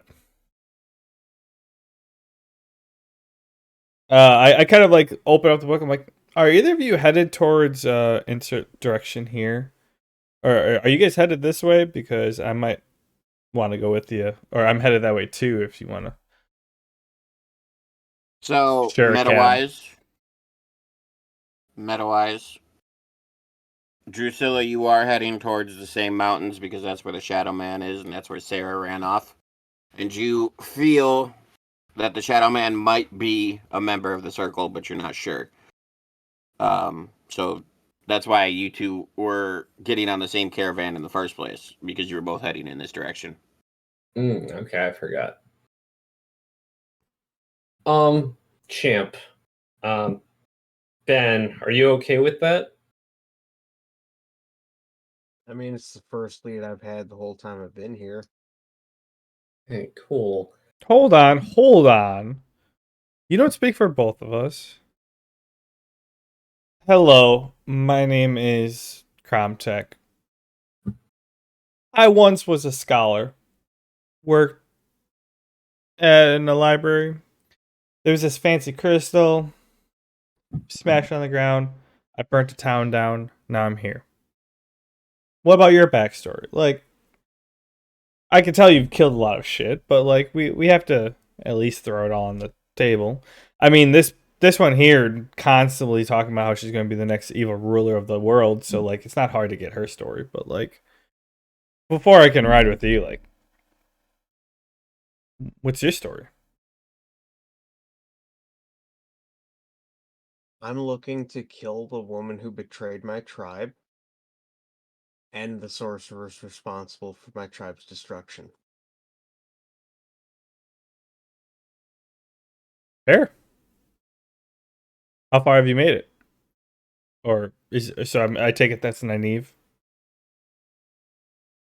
Yeah, that's name at the top of the list. And Circle of Six, which is half taken care of thanks to this. I'm not sure if it's delusions of grandeur or just mild psychosis, but they seem to be. I mean, if they've absorbed these three, that's something. Not sure how you do that. Definitely And that something. bag of bones with the meat hanging off of it, that was a neat trick, but we'll see. Geez, okay, at least have some appreciation for it. I mean, if you did absorb that, that is an impressive feat. Although talent scout, not knowing who I am, and then wanting, I'm still not sure about you. When you're a high profile person like me, you gotta kind of ease into things slowly, right? Gradual, right? Stranger, tourist, talent scout, dark lord. Seems like a pretty natural progression of tiers. I mean, talent scout to Dark Lord, yeah, that's not a far leap. There's tons of fucking leeches in this place. See? See, my strategy's not so far fetched. So yeah, just out for revenge. You know how it is. Okay, now another important question. Is there any Circle 6 member in particular you really hate? Baby girl. That's a GM question. You wouldn't have any particular ties to them. You just know they're evil. They're evil and they're on the list. Mm-hmm. I Rough was really word. hoping you'd say Zerg at the top. Just add a little more Uh-huh. salt in the. It's his backstory is more tied to Nynaeve than the Circle themselves. Being evil is a big umbrella word. But I do think that there's a very strong direction we can head towards first. There's a certain Dark Lord I have my sights on. Very immediately nearby. I think you might be interested in. Have you heard of the capital and the raids that assault it?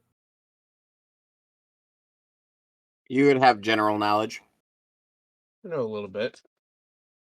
Now this Circle of Six member, um, believed to be Circle of Six member, according to what information I've acquired, my vast networking skills, um, has been assaulting the capital with his armies. And I do have a general idea where he might be located. We might be able to bypass many of his armies through a very specific route and target him specifically. If you're willing to follow me, That depends entirely on how you define follow. Oh, Sarah would actually have a field day with Drusilla right now if she knew this. generally accompany and maybe protect. That I can do. Okay, great. That's all I need right now. I mean, if we happen to pass upon a couple, um, rock shaped in something like a phallic erect stance, then that would not be terrible. That's the next Hey breadcrumb I'm man, you searching do for. you. I don't judge. I don't know what it is. It's just a stone monument structure of sorts. Very You collect specific. all the dick you want, man. That's between you and whoever. So I take it that we're all venturing together, right? Hey, if all of you are okay with traveling with me, I'll take what I can get. I mean, just don't try to challenge me on fire. Like you're gonna waste your time and just waste mana. You can have the bloody servant. Let me have the fire, and we'll be fine. Well, actually, no, he's blood, so you can have your talking sword. No, dagger. They're real hard bargainers. New as Lord of Darkness, people wanting to accompany her. Don't bend my arm here. Wait, she has a talking dagger? No, she just talks to the dagger. That's why I say she's a talking dagger. I assume A it talks dagger. back, but I just It's not hear a it. dagger. It's a short sword. I ignore that and I keep saying, I just see her holding it, talking to it, so I'm assuming it's talking back to her. But like, maybe. It's fine, Zern. You're not that small. They know what you are. I assume she's saying that like on the Okay. under her breath. As I'm Yeah. just-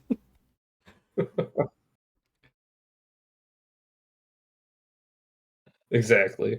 I want to follow up with so now that we have this agreement ish. So what happened in the alleyway? I mean, I kind of saw it. I must have been. What, with those three that followed me out of the bar? Yeah. Is that what you're talking about? Those three folks followed Yeah. me out of the bar? There were some of those people. You know how I said you're not looking to kiss my ass or kill me? They were looking to kill me. Any And I particular was reason just in why? for a fight with someone with flesh and blood, and well, they had flesh and blood, so I fought them. Understandable. You have a ancient type of magic that I've only read about, so it's interesting.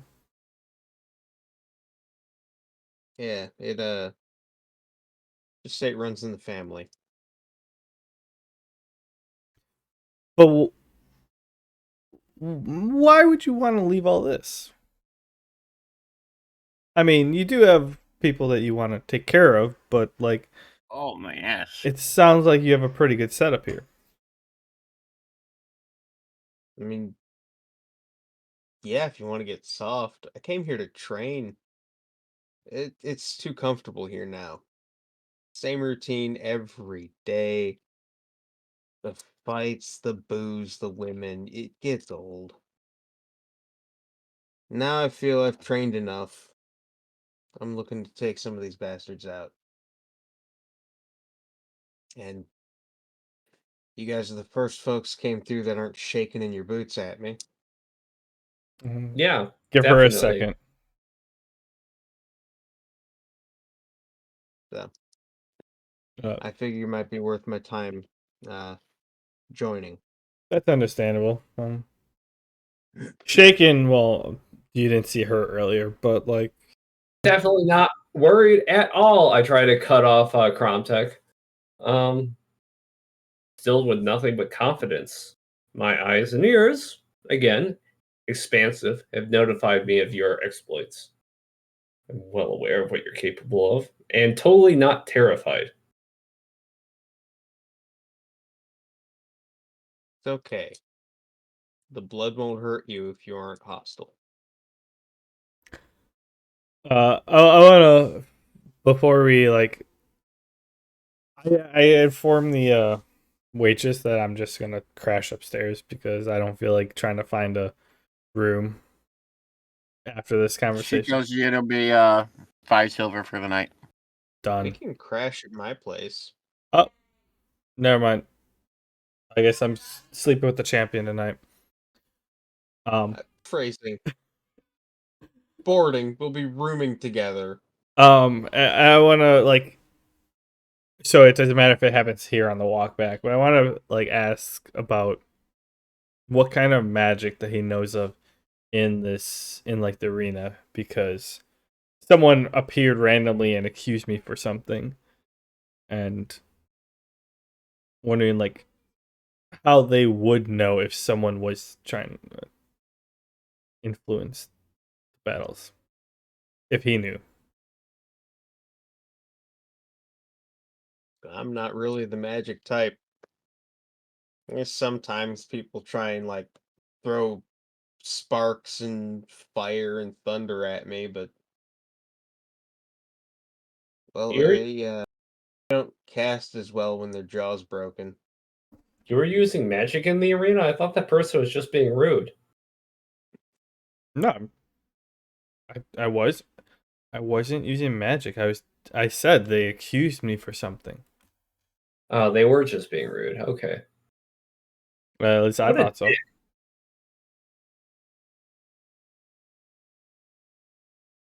But yeah, other than those guys with their fire and sparks and thunder, those parlor tricks, I don't really have much experience with magic. Well, you're in luck. I have a lot of experience with it. I could teach you a thing or two. I'm good. It didn't seem to help any of the people I fought. Oh. Like I said, it's tough to cast with a broken jaw. Yeah, the implication wasn't lost on me. Don't worry, no need to break this one. I don't know. You're not trying to set me on fire. I have no reason to break your jaw. Good. Very good. We have ourselves an understanding. We all have the same goal in mind. Not same. I, for one, have no. I'm not searching out the Circle of Six. They've been dead for a long time, from what I hear. I have read, or at least gone. They don't pertain to me. I got a different And mission, yet but now you wish to accompany us. well, yeah, you're headed to the same place I am. I believe this thing is on the way to where you're headed. Like I said, all I know is it's a stone structure, maybe phallic-like, just a little erect. Again, you're sleeping on the opposite side of the room. I'm gonna keep describing it that way until the DM changes it. Do you? I don't know what it looks like. Mm. Yeah, it just you're supposed to tell me what breadcrumbs I'm supposed to follow. All I know is it's a stone structure in the southwest. Yeah, I never really thought of what it looks like. At the base are 2 gems of elemental power. I don't know, man. Yeah, Both either way, glowing blue. Oh no, not Crump, blue. It's been a while since the rock has had any release. Its gems are blue. oh my god, this is golden. That was too fun.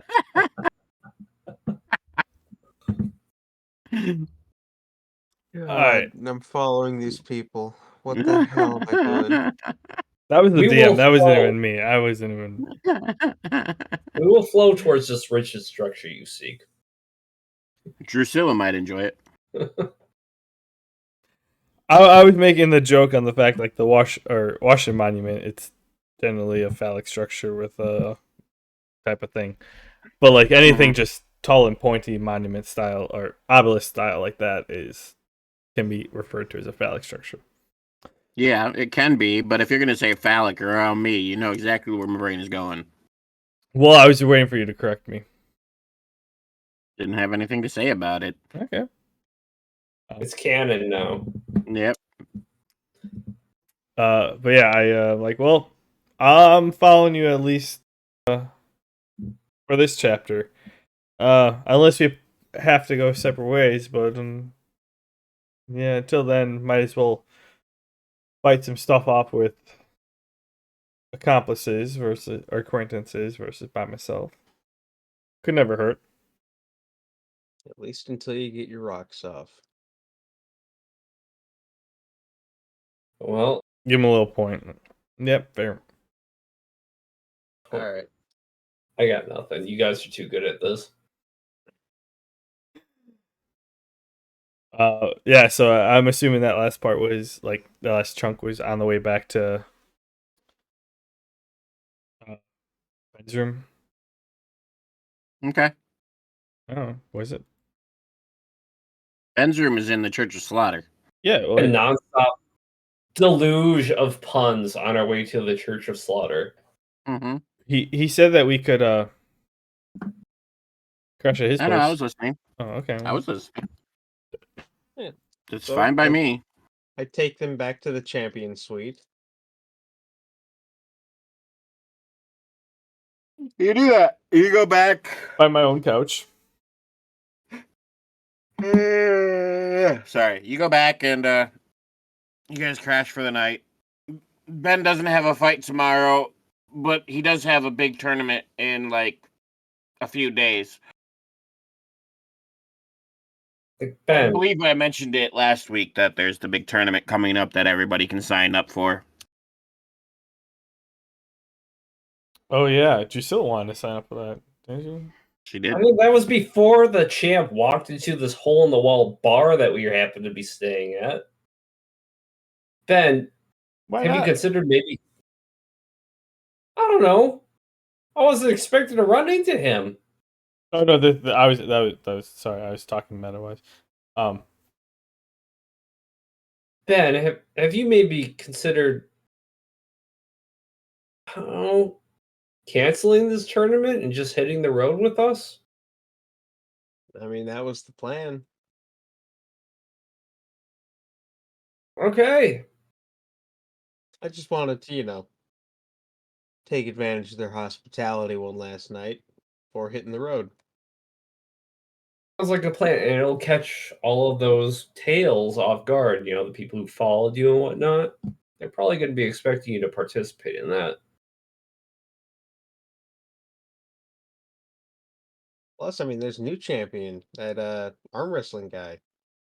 He really he's really something. I chuckle. Shit. You really thought this through, huh, Ben? I chuckle and shake my head. I'm like, stupid bookie. Should have made a killing off that. You know, any Dark Lord would be glad to call you their minion. Not that I'm calling you one. I'd appreciate it if you didn't. Not Let's get yet. out of here. We're not there yet in our relationship. Let's get out. I have a feeling the lady here is not a huge fan. We're gonna wake up to assassins in the room. Like, you have 2 seconds to leave, otherwise this is going through your throat. We'll see. I mean, yeah, I probably should have warned you about the assassins. Like she was expecting this room to be vacant or in the middle or this tonight, and it's not. She sent like 3 sets of assassins after you. Like, he's not coming back tonight. Clean out this room. She has someone coming in tomorrow who's gonna stay there. I figure another morning, another D6 women in the bed. I mean, it's good to be the champion. Fair. So Yeah. we're signing off at, or is that is that the all? I know you only had planned so much, but did we extend the time enough for you, DM?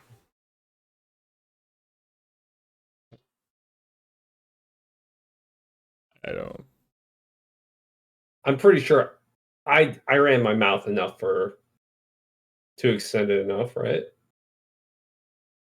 You're fine. I I would. wasn't trying to extend or shorten it. I just didn't know what to do if you guys didn't actually approach each other. So I was I mean, it asking you, works just fine by me. is that a good time to call it in the middle, like while we're sleeping? Well, yeah, that's what I'm figuring. Oh, okay. Yeah, I was being. You guys are all done chit-chatting, then... If you guys are done chit-chat, we'll call it the night. For my outro, thank you guys for joining us. We brought the group together. Drusilla's crazy mouth and Cromtech's aloofness might not keep them together for much longer, but we'll see. I'm trying to play Come nice back with next week. Drusilla. Trying. It's hard to play nice with Drusilla, I know.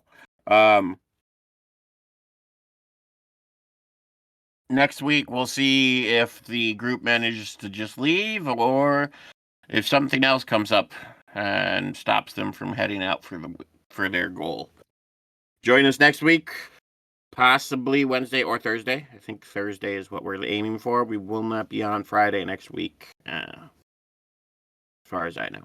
Oh yeah, Friday doesn't work for me either, so it'd have to be Thursday. I'm gonna be gone next weekend. Okay. I was not Oh. thinking about that when we were talking earlier, but yeah, I'm out Friday next weekend. So Well, then, I'll let you know if I end up working overtime or not. And if I don't work any overtime, we'll shoot for Thursday. Follow my Twitter at Bork_17, and I usually post on what day of the week that we play for the days that we have off weeks, or you'll at least hear if it got canceled or something. On a side note, okay.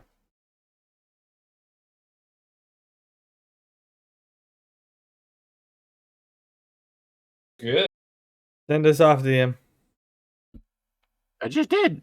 Oh, well, all right. I'll talk to you later, Say guys. something horrible. Bye. Bye. All right. Sorry, that was like I was trying to wrap up, like saying goodbye before I hit the end of recording, before I actually sign off away from you guys and everything. In character descriptions, I posted an image of ferrofluid just in case you haven't seen the stuff. Yeah, But that's I what I watched. imagine the blood armor doing. That's kind of like what I'm figuring too, which is why sometimes it's like piercing and other times it was like a blast. It's not always going to be the same thing over and over again. Yeah. So that's kind of why I described it the way I did. Oh, what is that from?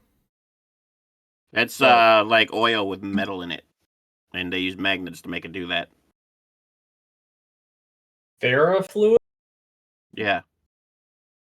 It That also reacts to sound waves. Yeah, imagine like ultra fine metal filings in a viscous fluid so that they're suspended. It's a colloidal suspension. But those spikes, they follow magnetic field lines. no, it was They- I think one of the X-Men movies. There was something that had the same properties like this. Like Magneto sucking the blood out of somebody? No, I'm honestly, I think you're right. I don't know which movie or why it happened, but I do remember what you're talking about in one of them. Yeah. Like I think this picture kind of looks like it came from that movie, just different color maybe. But yeah, it had the same like reaction type thing. It might have been Magneto, actually, if it was ferrofluid, because ferrofluid is metallic. That's why it reacts to magnets and sound waves. Yeah, It's the only thing I can think of, and I can barely recall the movies. I've only seen like 2 of them, so I've seen them all, but too long ago. None of them were interesting enough to really burn into memory. They were decent movies, but that was about it. Yeah, they're pretty forgettable. they're entertaining as a thing to pass the time, but like they're not engaging. I would Yeah. say. Popcorn flicks. Yeah, sure. I wasn't pissed when they changed actors because I wasn't invested in the characters. Same here. I couldn't care less. Yeah. It's Oh. just a decent movie. Wolverine is always going to be Hugh Jackman. Yeah, but he actually hates that, from what I've read. Like, he wanted if Ryan Reynolds hadn't basically begged him to be Wolverine in Deadpool 3, he wanted to cut Wolverine out of his life completely because he was sick of being typecasted because of it. I've got mixed feelings too because like all the other X-Men are super cool, but the script keeps getting written around Wolverine. I'm like, why not just call it Wolverine and his buddies, his sidekicks? Wolverine and pals. Wolverine and pals. Just call it that because that's what it basically is. Hey, well, I'm gonna sign out, guys. I'm gonna go have a cigarette and then go to bed. Great. All right, good Talk night, to you guys maybe. later. Yeah, I know Wolverine was important, but like even on some of the later movies, like or in the first couple movies, he was like protagonist number one, but towards like the middle to the end of them, the X-Men's or whatever, because I've seen like the first one and like the third one all the way through, but like in the middle there, like I thought he was more of a side character. I mean, the cast got so big, it's hard to identify a main character at that point. It's just weird what happened to the rest of the cast because Cyclops was supposed to be the field team leader of the X-Men. He just got killed off fairly unceremoniously into the midway of the third movie. Nothing interesting happened with anybody else outside of Jean Grey and Wolverine. Which then Wolverine ended up having his own like side movies. Yeah, like everybody else kind of just got like swept under the rug. So there were the three main movies, and there were like supporting movies in between, kind of like how Star Wars did it, or was it the three main movies and then spin-offs, and then they had the movies where it was the new set of people.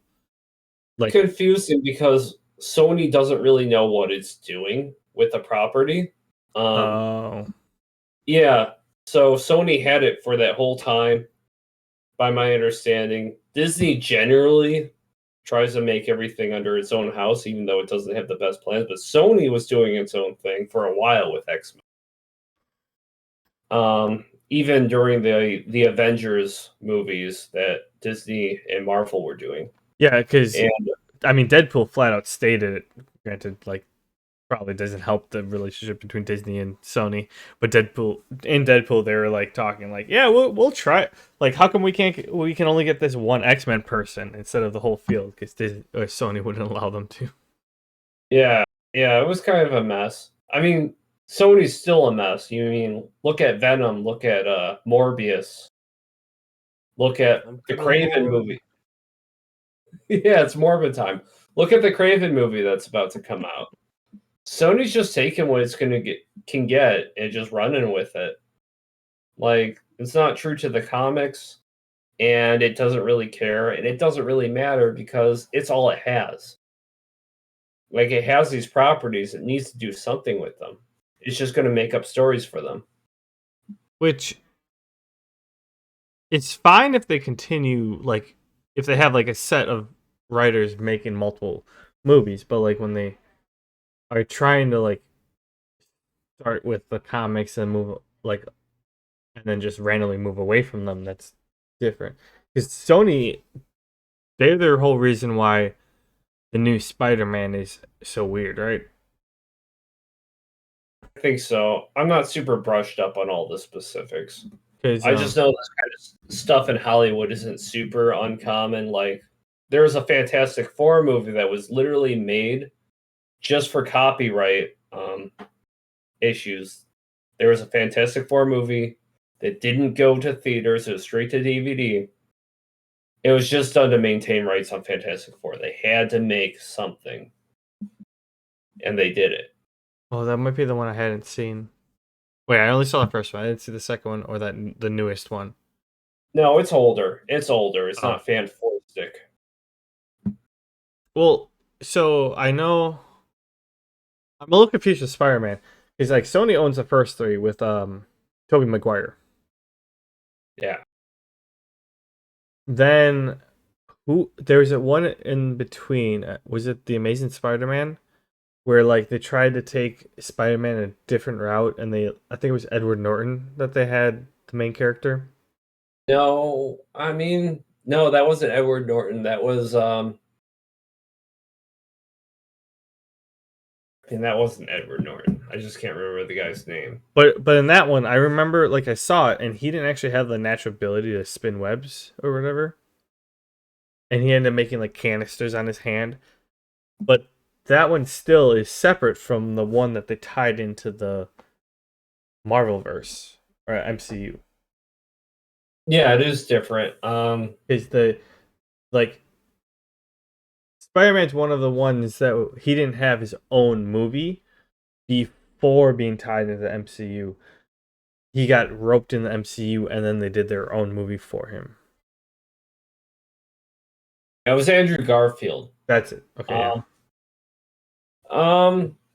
Yeah, I'm not super clear on like what studios did Amazing Spider-Man. Like, I'm not super brushed up on it. But when they did the most recent one, they did bring in a lot of the original like Tobey Maguire Spider-Man stuff. So I'm kind of curious. It could be a cool thing to look into, like how how the ownership works in that regard. So I'm kind of curious now thinking about it because they brought in Doc Ock from Spider-Man 2. They brought in Green Goblin from the original Spider-Man. They brought in, Andrew Garfield Spider-Man. I'm kind of curious how all that got put together and what the ownership intricacies were regarding that. Because now that I think about it, I can't really recall. Because I'm wondering if, like, at the time of, like, when the MCU has now developed that when Hulk's finally gonna get another movie, or no, I doubt it. no, there's one on the game plan. Have you seen the game plan? No. Because they released it like last year. They have like they put out their plan of action up until like 2028 on what movies are coming out. That's something they do like every couple of years.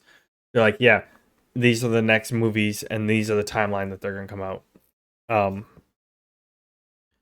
okay, I think Hulk was Sony as well, which is why they haven't had their own movie. Yeah. Okay. Yeah. Okay. Now that I So, think about it, I like, think cinematic rights are separate. Like, they have individual character rights. Like, if Sony wanted to make a Hulk movie, they could, but it would have to be separate from the MCU. But the MCU could not make their own Hulk movie. without paying Sony out the ass type of thing. It's some weird shit like that. Okay, yeah, because the I I know watching Spider-Man, it was very weird on how the Andrew Garfield one, they like went away from like the comics, and then now with the Amazing Spider or the new Spider-Man, like Spider-Man Homecoming and stuff, they went back to like more of the original comics with Tom Collins as the actor. And then yeah, Hulk is getting their own movie in like I think next year or this year. Because there was two Hulk movies before, the Hulk, and then it was the Incredible Hulk. Oh, the Incredible Hulk is the one with Andrew Norton. Yeah, that was the Ang Lee movie. Yeah, but I'm pretty sure Sony has the rights to that because the original Hulk was way back in like '05. Oh wait, the Ang Lee movie was not. No, that wasn't the Ang Lee movie. The Ang Lee one was with Jennifer Connelly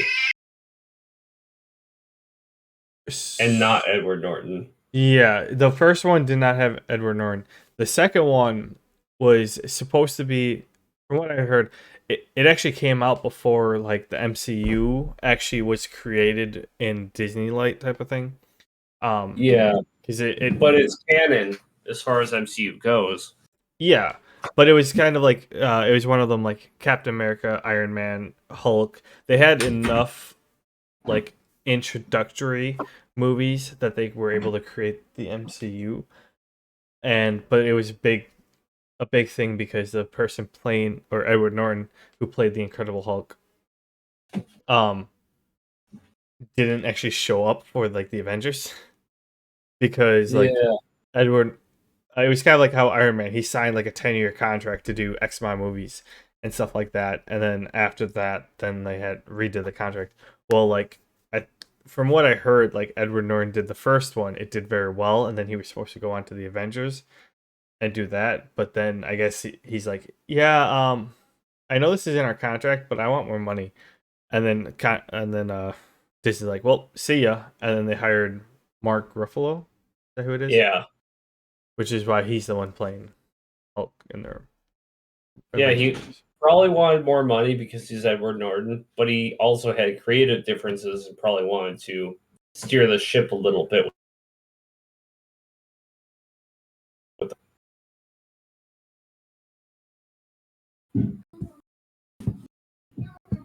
Hello? Yeah, okay. You It just got weirdly quiet. hiccup there for a second. I cut out there for a second. Okay, yeah, because I wonder how much of that, because I believe Sony has ties with Hulk. I know they have ties with Spider-Man because that's been like a thorn in the side for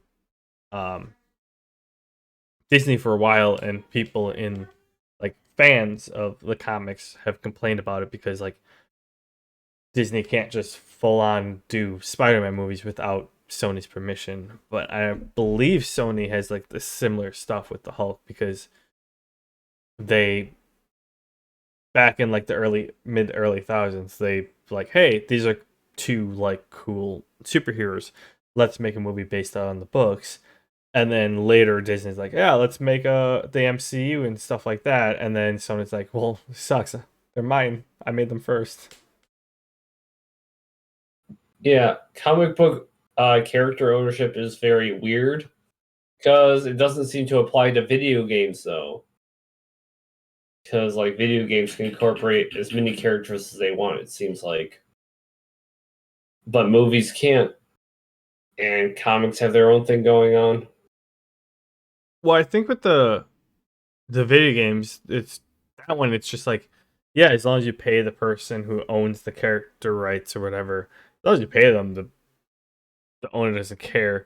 It's I think with the if you're making the movies, like they actually have to have like if Disney's making a movie, they have to have like Sony in the room, be like and approving the direction of the character type of thing because it can't go south or something. I don't know. That's my assumption. Yeah. I don't know how true it is. Yeah, I don't know either. I'm not informed enough to remark on that stuff. I have my opinions on it, you know, how a lot of things have been going, but it's mostly like critiques on the films in particular. Like they did Hulk dirty. I really feel that they also did Thor dirty.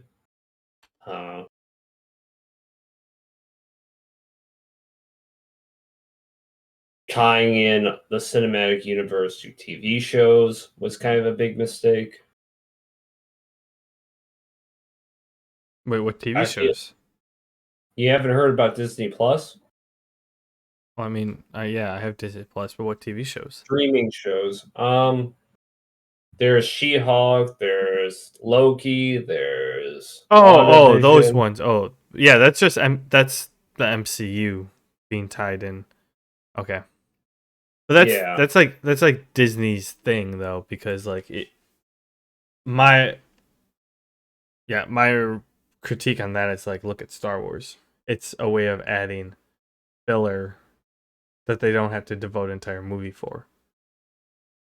since it's Disney, any movies made now going forward are going to have to tie into all that. So, what you got Scar from Planet Hulk.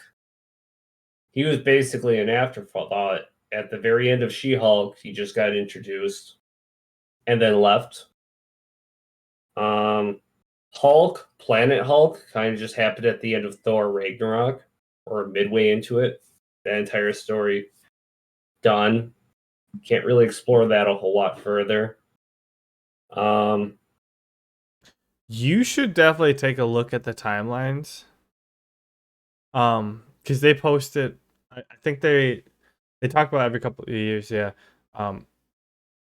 Because Disney's well known for, especially when they like started dealing with like the MCU universe, and then like how they did Star Wars, where like, well, they took over Star Wars, but like they have now they have the Mandalorian, they have Rogue One, and they have oh shit, what's the other one?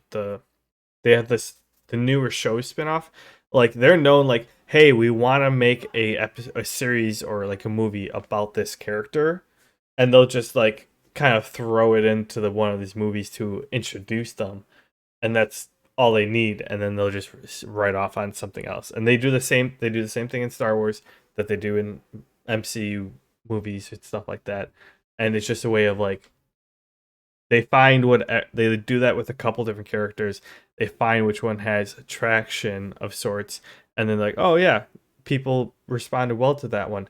Let's make a whole movie out of it, type of thing. I mean, with Star Wars, I feel like it's easier because it's a more confined universe. It's all contained within the movies. With Marvel, it's a very expansive universe throughout series of multiple issues and publications of different comics Yeah. from Marvel throughout decades. You know, going all further back than Star Wars. With Star Wars, you do have a very few, much smaller list of names that you can make properties off of. And I do think they should have left Boba Fett dead. How much of the new Star Wars have you seen? Because they're no longer running under George Lucas's comics. Like they're all on their own at this point. By the time they were going through the Mandalorian, like that's all the Disney writers. Well, the base material. George Lucas isn't writing, he's not steering the helm anymore, but Yeah, Disney's taking everything and saying this is canon. This is what happens. This is what this character does. They're basically steering the ship. yeah, They're but like, okay, they have Boba Fett's not dead. They have so much more to. Palpatine's alive. I don't This think. person's I evil. don't think they ever did that. Yeah, they did. You haven't seen all the Star Wars movies? Oh no, I got disappointed with the first one of the third trilogy because it was a fucking ripoff of the New Hope.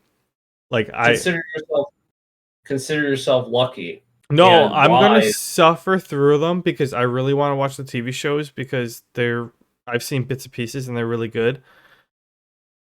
But so help me, like I have not watched a brand new Star Wars something until technically the seventh movie that came out. I watched that one in theaters and I was so disappointed.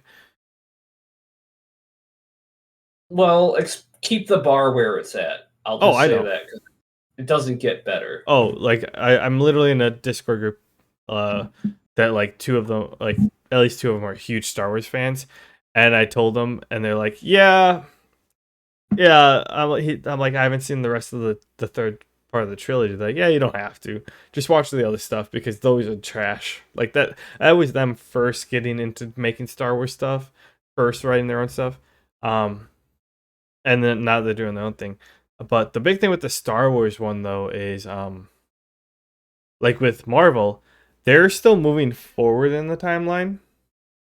We're like everything, like each movie that they come out with and each show they're coming out with is like release date wise is concurrent with what's going on, and also like in MCU what like present day is concurrent. The thing with Star Wars is they've taken liberty and stuff that they can back because like the first six movies that Lucas released, and I think he had a part with the third trilogy part, and then at that point he cut ties. But like what Disney's doing is they're going back through because like and they're filling in the gaps because I think it started with the Clone Wars when like the entire show, the Clone Wars and all the seasons, that was actually stuck between episode 2 and 3 of the first trilogy. And so now with like Solo and stuff, like they're actually like taking these shows and they're plugging them in between the two or between the movies to actually like further elaborate and stuff and to make more of a groundwork, or that's just where it fit. So like it's more of a convoluted mess because if you watch I'm gonna watch everything by release date. I'm sticking to that, and I have to suffer through it. But if you watch them in chronological order, you get a hugely different um series because there's some stuff that comes out before the first movie that they're working on. Yeah, yeah, no, I'm not a big TV or series guy, I should say. I don't really want to watch Clone Wars. I don't want to watch The Bad Batch. I don't want to watch, a lot of the Disney Plus series that they're making. I did watch Mandalorian and Boba Fett. Mandalorian was good up until last season. Last season was garbage. Boba Fett was garbage. Have you seen Osaka? I've seen a little bit. I didn't keep up with it. I kind of got off the rails, didn't catch up. That's the one I was thinking of. That was the newest one, and my friends posted a episode like, "Hey, all like this is everything you need to know before you watch Osaka," which I was always a fan of because she's the tentacle head Yeah, with the dual lightsaber one. So I was always a fan of her. And then they're like, "Yeah, pretty much this is all you need to know." And he would like the guy literally went through and cut to pieces of like, "Hey, this is where this is the information rooted." And then it branches off and extends, and this is how it like flourishes, grows up, and then this is what like the end point that you need to know before you actually watch Osaka. And that was like he covered so much ground, and it was like a 20-minute video, maybe. Yeah, it was great. yeah. I mean, Ahsoka's like cool, but like I'm not super caught up on all the background and characters, and a That synopsis would probably be preferable to watching any of the other spin-offs. so I remember why it was like funny is so yeah, Ahsoka came. She was a big part of the Clone Wars because that's when Anakin went from being a Padawan to having his own Padawan, and she was his Padawan. And like the gap, the time gap between Episode 2 and 3 in the first trilogy was so grand. That's why I want to see the Clone Wars. Like I have a ambition to see them because like there's so much that happens, and all of a sudden like you're in like Episode 2, and like Anakin or yeah, Anakin has some questions, but then you jump to Episode 3, and then like he's on the breaking point of turning to a Sith, and it's like what happened between there, and like they like graphically when they were making Clone Wars, like they actually shadowed his eyes darker in later seasons to show him like transitioning more to the dark side. Um, but yeah, there's a whole bunch of stuff of bringing in the episode I was watching about leading up to Ahsoka. And the reason why I saw this is because there's one little bit in there that was actually the only way to see the insert for that was to get like the DLC for or the pre-order package for like Battlefront 2 or something. And it was a little cutscene in the very intro of the game. And that's the only part that you had this like tie together. And because my friends were confused, and he's like, "Oh, I found this video and it explains it," and like it was just like a 2 second part, like a 3 second part of that video, but it was like, "Oh, that actually makes quite a bit of difference." They would turn a plot link into a microtransaction. Yeah, I mean that's Disney. Come on. That's funny. Have you seen the old Star Wars though, like in the Toonami's Star Wars, Clone Wars? It was same animation as Samurai Jack, if you're familiar with that. I've heard of Samurai Jack. I'm not familiar though. Oh, okay. Well, there's a 2D Clone Wars animation series. It's not super long. That was pretty cool, but nobody talks about it anymore because it's not canon. But I'm pretty sure it's on Disney Plus. Yeah, I'll have to check that one. I have a project tab that has all of them in or in release date order. So I just have to build up the time and the worth because, like, in order for me to like watch the Mandalorians, I literally have to suffer through episode 8 and 9. Even though I was so disappointed in 7, I mean, I do love Star Wars and I love the whole universe of it, but like, yeah, I remember sitting there watching it with my buddies. The movie got over, and they're like, "That was awesome," and I looked at them like, "Those fucking quacks!" Like they literally just copied 6 or 3, no 4. They literally just copied movie 4, and they're like, "Wait, what?" And I'm like, and I just started laying out the plot points. Like, sure, you can have special effects in between that, but the main plot points of the movie was just a rinse repeat of just like a strip repeat of number 4. Yeah, the latest trilogy is really disappointing. Can't under I can't really overstate how much potential they threw away. And going with that, I can't. That was the latest trilogy was with George Lucas involved. Yeah, I think it was after that. At some point after that, it was either after the trilogy or after like Rogue One. That George Lucas sold the rights to Disney, and then Disney went on their own with it, where they had their own writers group.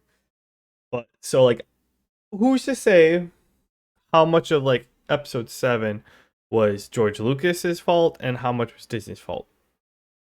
I don't I think know.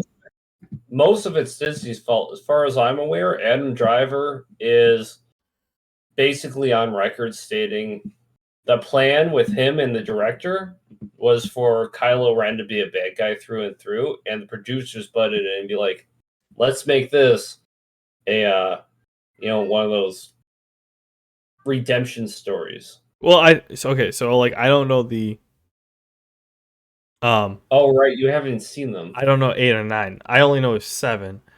But like so like yeah, I've heard the other 2 are garbage. Like I should like if I want to know the whole story, watch them, but they're going to be trash. And I'm fine with that. But like yeah. That's a part where like I don't know how much of that was because of Disney and because of Lucas. I had Sounds like Disney and the producers got over involved in the product, and we're looking at numbers and what works large scale, and over involved themselves in the directorial process. I don't think it was a lot of George Lucas. That's fair. That's a possibility. Um Yeah, I honestly don't know. It's one of my missions. My goal is when I actually come up with a game plan to actually start editing movies better, I can have that up on the second screen and I can like start chipping away at those because like I'm gonna contribute half an effort to them, but not a full effort because maybe come later I'll probably watch them more on. But yeah, I especially those movies like I have just not. Yeah. Yeah. Yeah, I don't know what to say. Also, like, Boba Fett was garbage too, which you haven't seen yet. Well, if I would, that was a standalone series, right? You're not talking The Mandalorian. No, it was like a spin-off of Mandalorian, really, because he appeared in Mandalorian for like 2 episodes. Yeah, but Mandalorian was technically what Jango Fett, right? No, Mandalorian is a fresh character. They actually did a good job with Mandalorian for 2 seasons. Oh, okay. For 2 seasons, it was an excellent TV series. Highly recommend. Well, Third season wasn't great. I've heard other stories about other opinions. Granted, I don't know how trustworthy those are. Okay. Yeah, I'm not really sure. Yeah, I just want to watch them because like I do really enjoy Star Wars, and I just kind of want to understand We'll that say everything this: going on. season 1 of Mandalorian. Not saying anything of season 2, just coming into Mandalorian, it felt like what Star Wars should feel like. You're coming to this perspective of an individual who's in this great universe that's far away. Everything's completely different than what you're used to, and he's going on his own adventures. Some people have plot armor, some people don't, but you don't know who does. You know, you're getting introduced to all these characters. They're all brand new. Oh, okay. You know, Forget plot armor's a thing.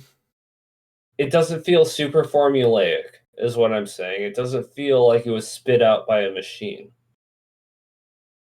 Gotcha. It feels like people sat down and wrote out a story, and it feels like these people actually gave a damn about the story they were writing. So you've been playing with the AI pictures. How long until you think that the Hollywood's going to get taken over by AI? I mean, I think they're already starting to try and prototype some scripts with AI right now. The Writers Guild, I think, is trying to butt heads with them, trying to prevent writers from getting fired over projects like, over that. I don't think it's going to be super long, honestly, maybe like 5 years, 10 years, unless it gets overturned and fought in a court of law. Well, And that might not happen. So the writer's strike is over because they reached agreement of some sort. But yeah, they've been using like machine learning to do CGI for a while. Just CGI scripts are going to start getting done by AI, and people are going to start reviewing these scripts. Yeah, I think 10 years from now, I could see it being plausible that AI could churn out maybe tens, hundreds of scripts instead of hiring, screenwriters. They could hire people to type in prompts, review scripts, and handpick ones that look good. 10 years from now, I feel like that could be a reality. Instead of having actual screenwriters, you could have people basically just cherry picking good prompts, reviewing them. I fear that day Yeah, it's because not going to be good. when that day happens, like it's like, all right, well, we're no longer seeing someone's vision. We're just seeing something that's written. I mean, good if you consider the AI like a entity, like maybe their vision, but most of the time it's going to be like they know what the driving force is what gets clicks, and like at that point they're just going to go for whatever gets most clicks. Well, that's going to actually be a big.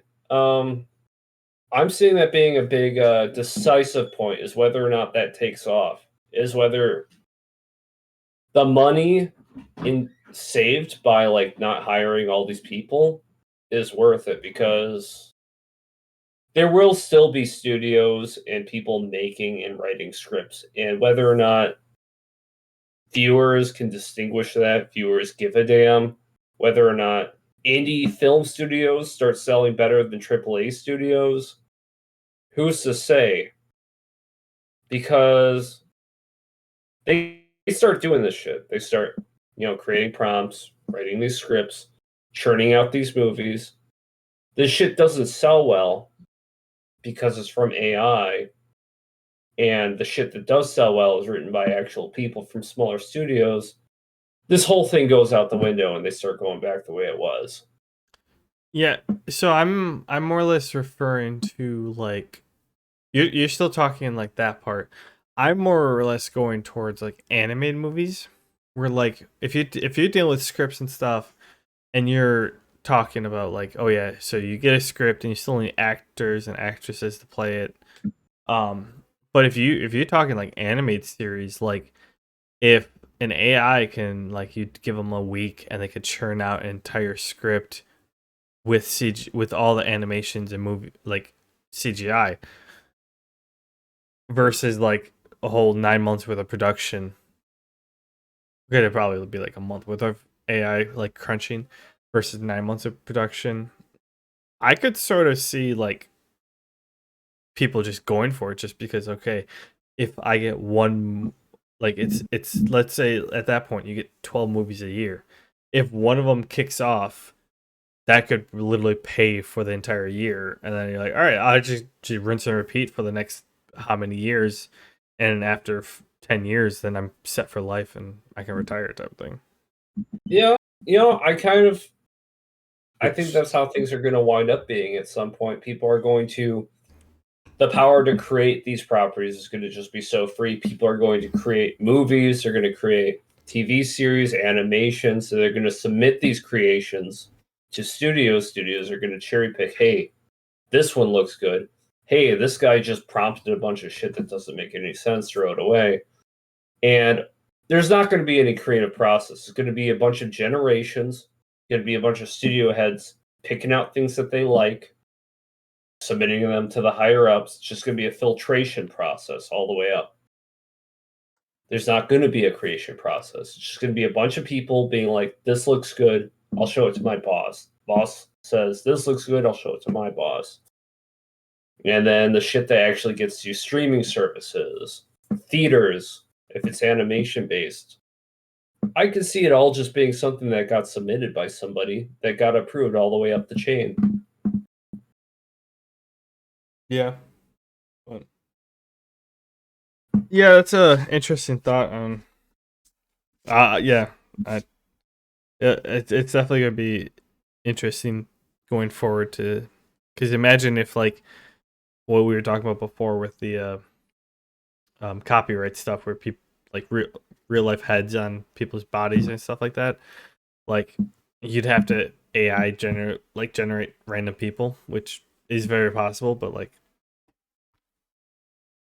would it sell as much? And but yeah, I feel like a lot of it's optics. If you create like a certain AI head, AI model, and just make audiences more familiar with it, you could throw a name on top of it and just be like, all of a sudden studios can start selling this AI model as if it was their own personal in-house actor.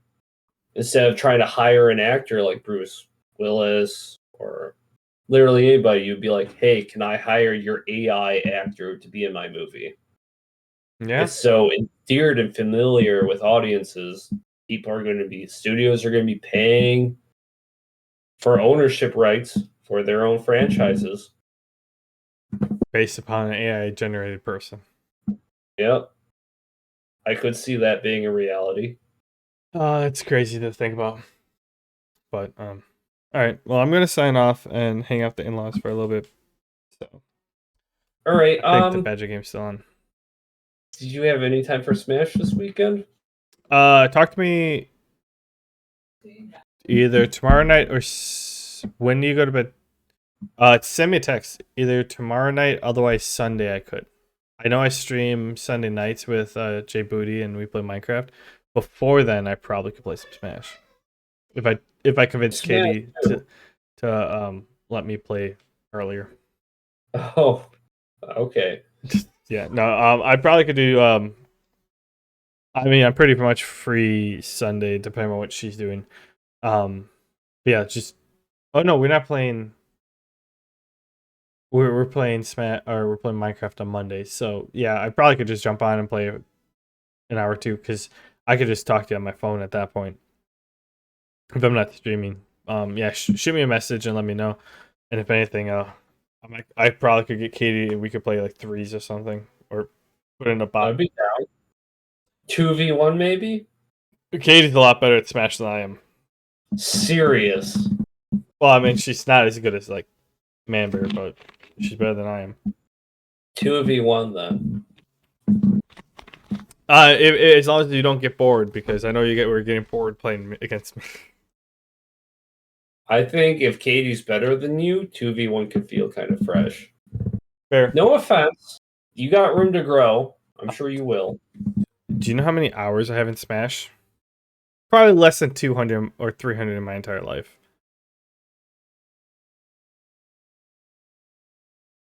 it took me a while to get as good as I am now. I'll say that. You probably are like 5,000, like over all the Smash. You're probably easily 5 to 20,000, like in that range. I wouldn't throw those numbers are kind of crazy. Yeah, 1,000 tops. no. To put it in perspective, 1,200. okay. To put it in perspective, I have about 2,000 hours. I'm just under that in Rocket League. I haven't.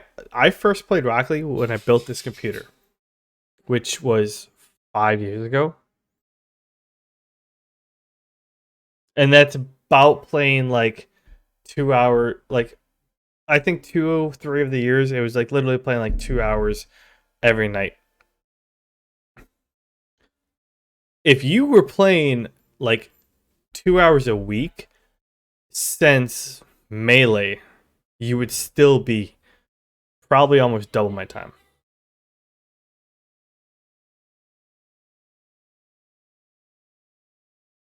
Playing that much in Melee. Do it. I wasn't playing that much in Melee. I didn't really get serious in Smash until I did play 64. I didn't actually care for it that much. Smash 64. I rented it like maybe 3 times. Melee came out. I bought that. 5 minutes, Bubby. I'd say maybe I played 100 hours of Melee. Smash Brawl, you fucking played a lot of. Brawl came out. I went kind of crazy. Smash 4 came out in the Wii U. I also spent a lot of time playing that. Maybe 200. Maybe 300. Ultimate I've spent maybe 400 or 500 on. It's sneaky how many hours catch up to you though.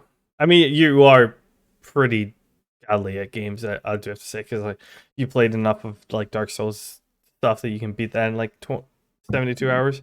But like, I mean, yeah, I'm not that good, but like still, like I put generally playing like 2 hours. I would say like I'm gonna jump on Rocket League for like an hour, but like it's usually like 2 to 3 hours, and like I'm only that's the thing. Like I'm only at like 2,000 hours, and I was putting about 2 hours a night for probably 3 to 4 years. Yeah, 'cause I built this in 2019, so we'll say 3 years, 2 hours a night. So 2 times 364 times 3. So yeah, that's 1,800. That's about right.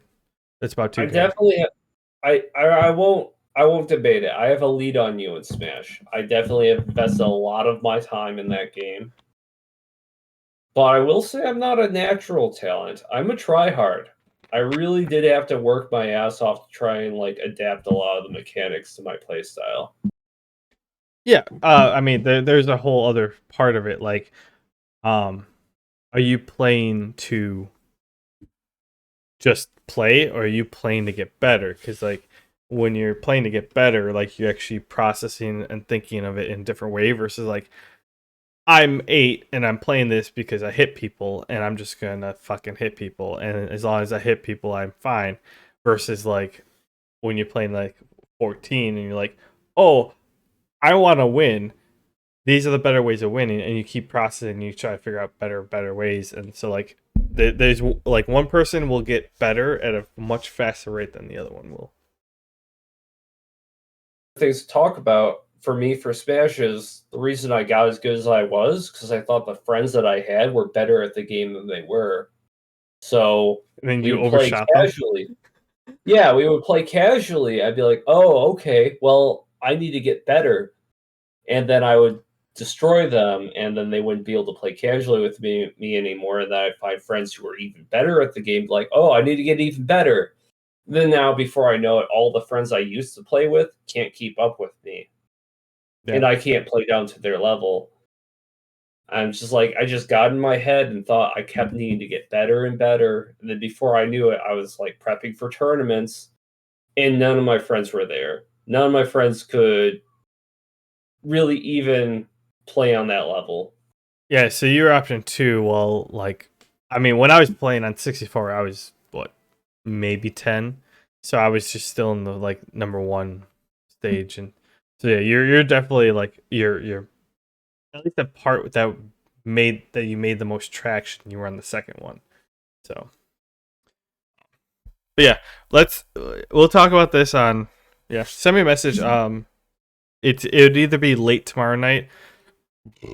Oh, excuse me, or Sunday, probably middle of the day or something. I could probably convince Katie to join me. We could let me know when you're free on Sunday, and we could like just I'll plug my Switch in the main TV, and we can probably play. Okay, I'll check late tomorrow first because obviously Sundays. I don't like to do anything on Sundays because I would have to be drinking to enjoy it, and that's right before Monday. All right, fair. But all right, I'll talk to you later, man. All right, later.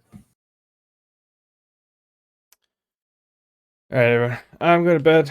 Like I said, unless they're here, I'm going to go hang out with them for a little bit, and I will talk to y'all on Monday.